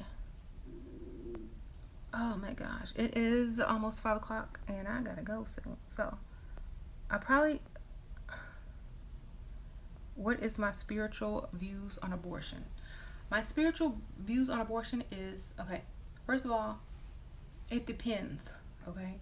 If I'm not married, I'm not having no children, okay? That's my personal moral. That's my spiritual belief, not to bring children into a world for them to suffer, okay? So that's my spiritual belief. I'm not bringing a child in the world to suffer, to ask where my daddy at, you know, to be disappointed on their birthdays when their daddy don't show up. I'm not bringing no being into the world to suffer. So I would have the abortion simply because I don't want to bring a being in this world to suffer, you know. I would wait until I got married, financially stable, to where I can give my child everything and let them live in a happy, nice environment where they can thrive. Okay? So that's what I would do. That's my spiritual belief on abortion. Even Michael Jackson said, if you can't feed your baby, don't have a baby. And don't think maybe. If you can't feed your baby, you'll be always trying. Stop that child from crying. Okay? So that's my spiritual belief. Y'all know Michael Jackson is my guru, and if he said it, it's good enough for me. Okay.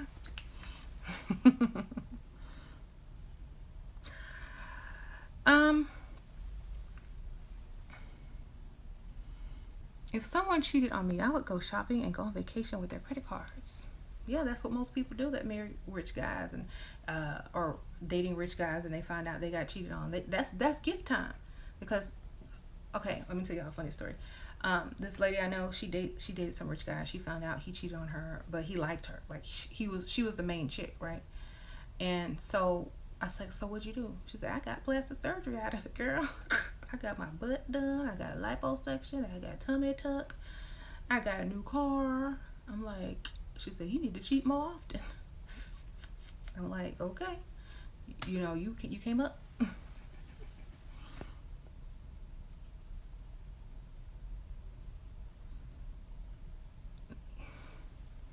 So, yeah, a lot of people think because I'm spiritual, I have different types of views on things. But being spiritual doesn't mean that your morals are going to be the same as the next person. Being spiritual means you have a choice on the same path, on the path that you choose or a path that you create for yourself. So, and it's less judgmental than religion. So being spiritual is more like I make my own rules and morals, and that's what I live by.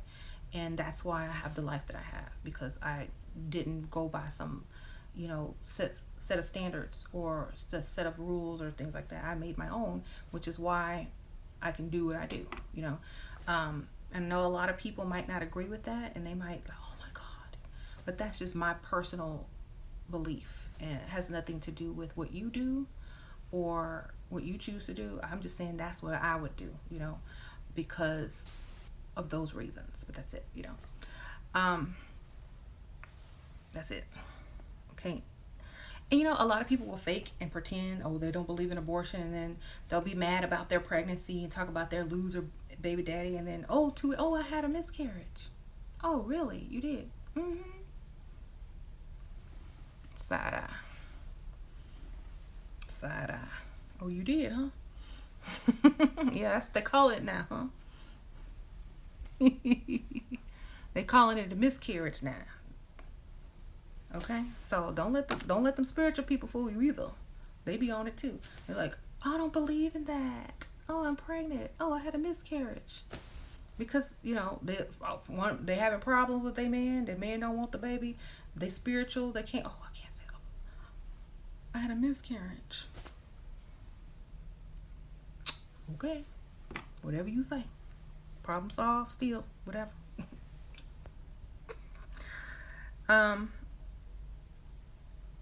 Y'all ain't fooling nobody. So that's why I don't judge, and that's why others shouldn't judge either, because people do it all the time and they will never tell you. They'll go, oh, I don't believe in that. Okay. Then it had 5. So just be real. Just keep it real, you know. Just keep it real.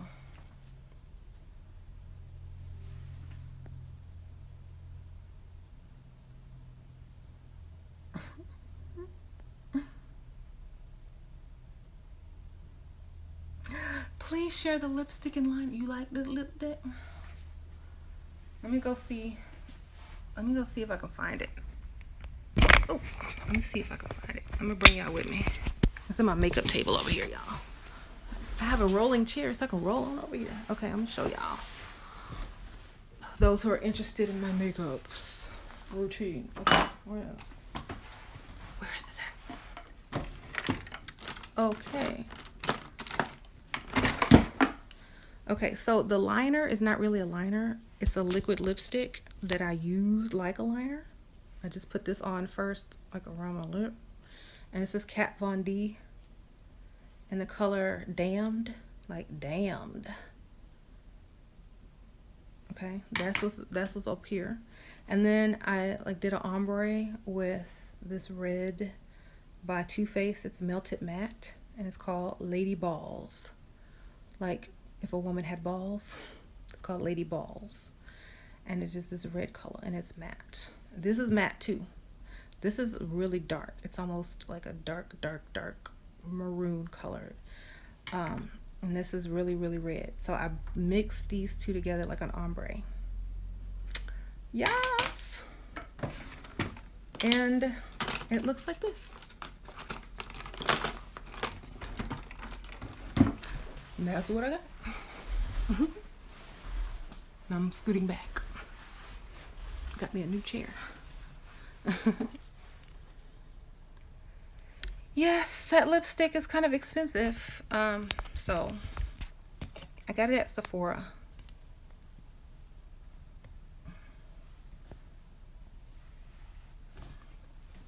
Anyways.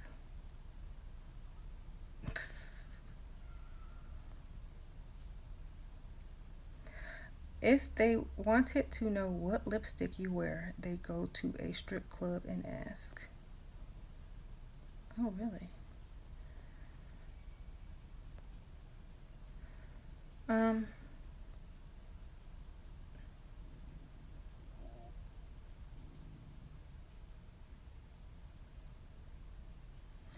Someone asking about a long distance relationship. She wants him to pay for her lifestyle and he wants her to come and visit him, and she thinks that he needs to support her. Of course. If you're in a long distance relationship and he asks you to come visit him and he expects you to stay faithful to him, he need to be paying. Okay? Okay? Yeah, he needs to be paying. It's not too much to ask. If you're not asking, you're dumb. Okay? You're wasting your time. I would just say, look, I'm in a long distance relationship with you. I'm being faithful to you. You want me to come visit you? You need to put some money in my account. Okay? This is how much I need. Bam, you got your money. Or you got your answer to move on, or he'll put money in there. Either way, you'll be able to move forward. Okay?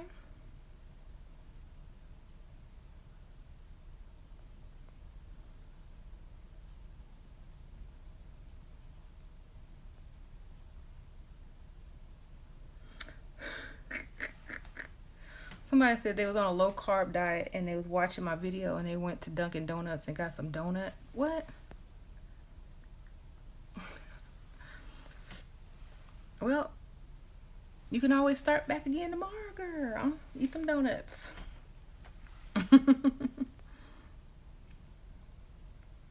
Shira, would you date a virgin? A virgin male? Yeah, if he was rich. He wouldn't want nothing and I get everything.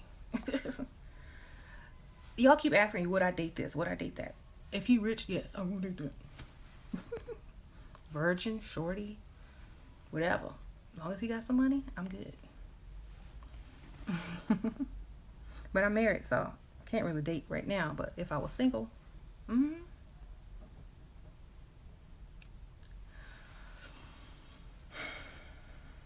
I've taken some guy's virginity one time. I didn't know he was a virgin. He told me afterwards. I was like, no wonder he was terrible and I had to do all the work. But hey, would I date a guy shorter than me? Sure, if he got money.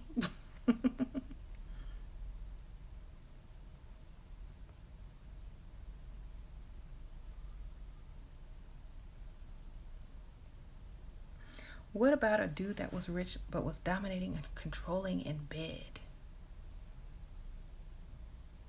They'd have to be like super rich and I'd have to be into it. Like, because a lot of women are into it. That's what they want. You know, I don't think I want that, but if I were into it, hell yeah, I'd do it. I would rather be the dominator in bed. But yeah, I wouldn't. If he was super rich and that's what he liked and wanted, and I would sign up for it at first, and then it would dwindle down. Like, no, I don't feel like doing that. That's stupid. You ain't in control for real. I flipped the script. Like, let me dominate you now. Let's switch positions.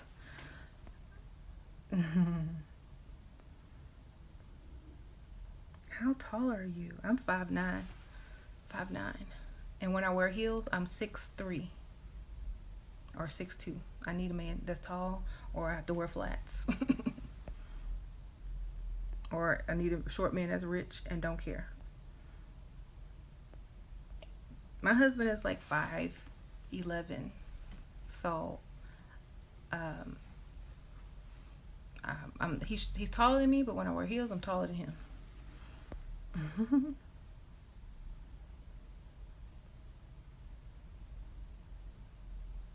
What's considered old in the dating market for women?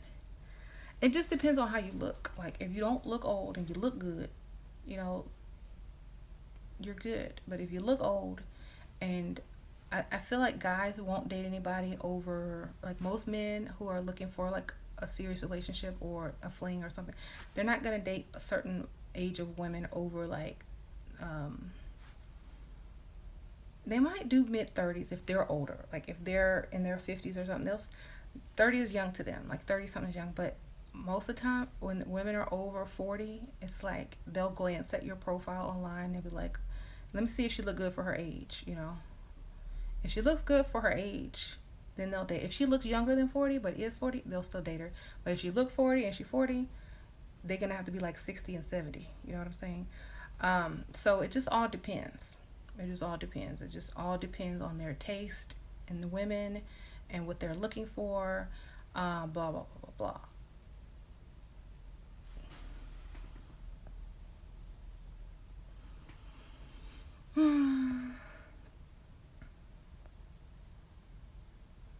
Okay.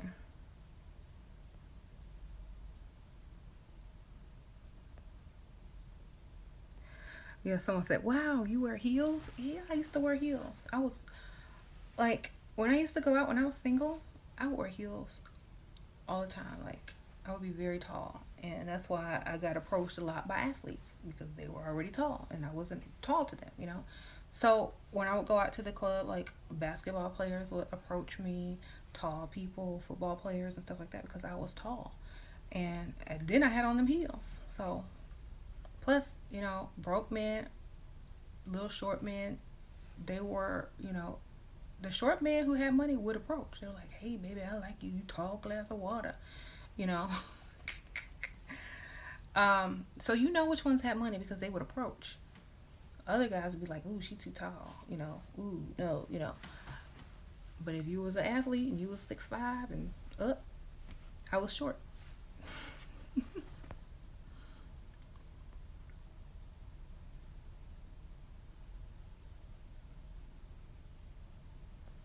Hmm. How do I turn a rich guy I'm dating into a sugar daddy? I helped somebody else out with this problem and it worked. So I'm just going to share it with you, the what I said. Um,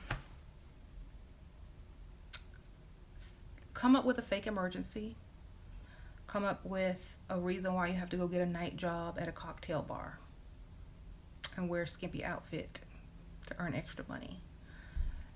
And tell your rich boyfriend, like, I need to pay bills.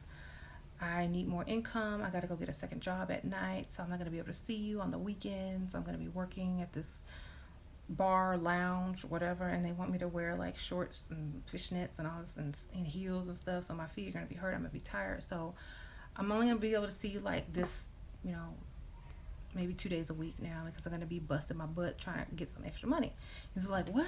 No," and name a place that lots of rich men go to, so he knows that you're gonna be surrounded by rich men and like in skimpy clothes, cocktail waitressing, and he'll be like, "Well, how much do you need?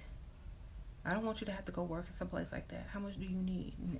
And oh, just about $1,000 extra a month, or blah blah blah blah blah. I'm trying to save for this and that, and he'll be like, "Well, I'll just give it to you. Don't worry about it." You know, that's how you do it. You have a fake emergency. Give yourself a fake job, wearing skimpy clothes, working around rich men. If he really wants you and likes you, he's not gonna let you do it. If he don't care about you, he'll, "Oh, well, have fun. Well, good luck." A real man won't let you go out like that. Okay, that's how you can do it, and you get money.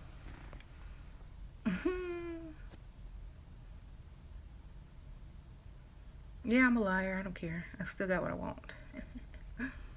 That's the point. The goal. The goal is the finish line. The goal, the outcome is what we're looking for. Okay, not how we get it, but the after. That's what you need. People aren't here judging. You know what? Whatever. Y'all steady. Okay. People will judge you for doing what you want to get lifestyle and the money that you want, but then they go to church and pray to Jesus for money to pay their rent.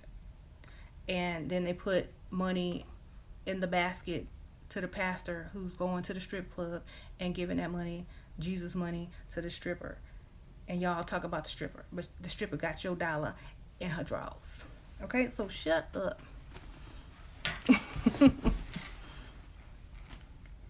I'm serious. Like, y'all can't do that.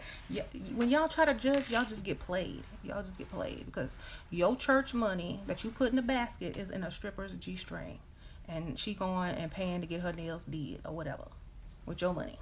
Okay, and you still waiting on that miracle.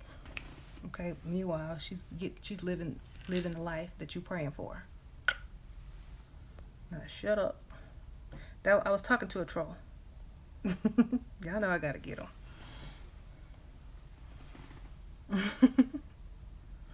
Do rich older men care about a woman in her early 20s still in college and not in the workforce? No, they want to sponsor you. They want to help you. They want to go to sugardaddy.com. They say, oh, I want to pay for your education, baby. You don't even got to pay tuition.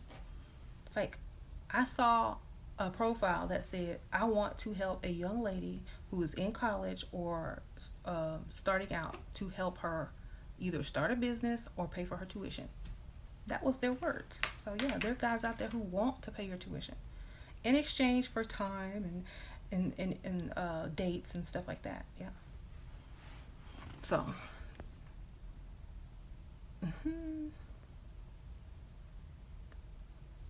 Yeah, there's guys. There's men that's so rich they can't even spend all their money in one lifetime. They will pay for you. I'm serious. Like, they'll date you. They'll be your sugar daddy. Your college tuition will get paid. You'll get your degree. They might not marry you. They might not be with you forever, but you got that taken care of. You don't have no student loans. You know, why not? It's a good opportunity. You're gonna be sleeping with men for free anyway. You might as well get paid and get your college tuition and degree with it. You know, be smart. Don't be dumb. Like, you'll have women struggling, paying for college, dating a broke man who can't do nothing for them. Then when they get out of college, gotta find a job, can't find a job, gotta find a place to live, can't find a place to live, got student loans coming. You know, all that problem could have been solved a long time ago by dating some old dude for 1 or 2 years. You know what I'm saying? And getting gifts and traveling. It's silly that women will do that to themselves, and then when it's time, you know, to get their career and stuff, they start off in debt. They didn't have to.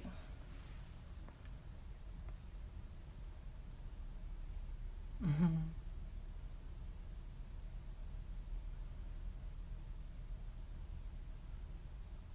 This is one reason why marriage is doomed in this country.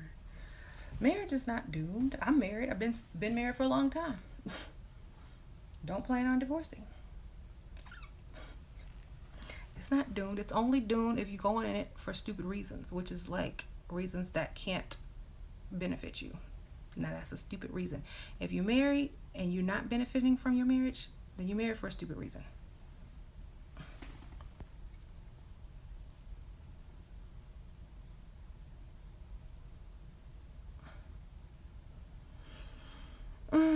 See, I could have been a madam. Someone says I could have been a madam. Someone asked me if I'm married for money or love. If I married for love, you would see some roaches behind me, and the walls would be dingy, and the landlord might be banging on that door asking for rent. Okay, y'all already know the answer.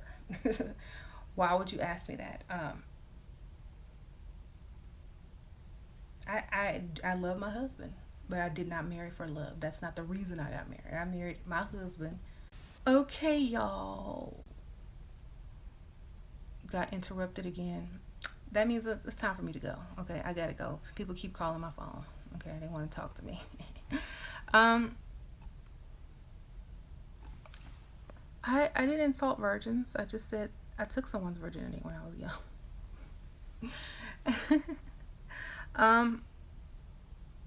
Anyway, I see y'all later, and Yes. Don't be offended by my lifestyle choices. You don't have to make them. I just made them because they were what had, those were the choices I had to make to get to where I wanted to get. Okay? You can take a totally different path. Do it different as long as you get the end result that you want. That's the most important, okay? So, I'll see y'all on the next video, and hopefully um I'll see y'all tonight if I can get on my other channel, on my spiritual channel, and I'll get on tonight after 8 sometime. I don't know. It'll be late night. All right. I'll see you later. Bye.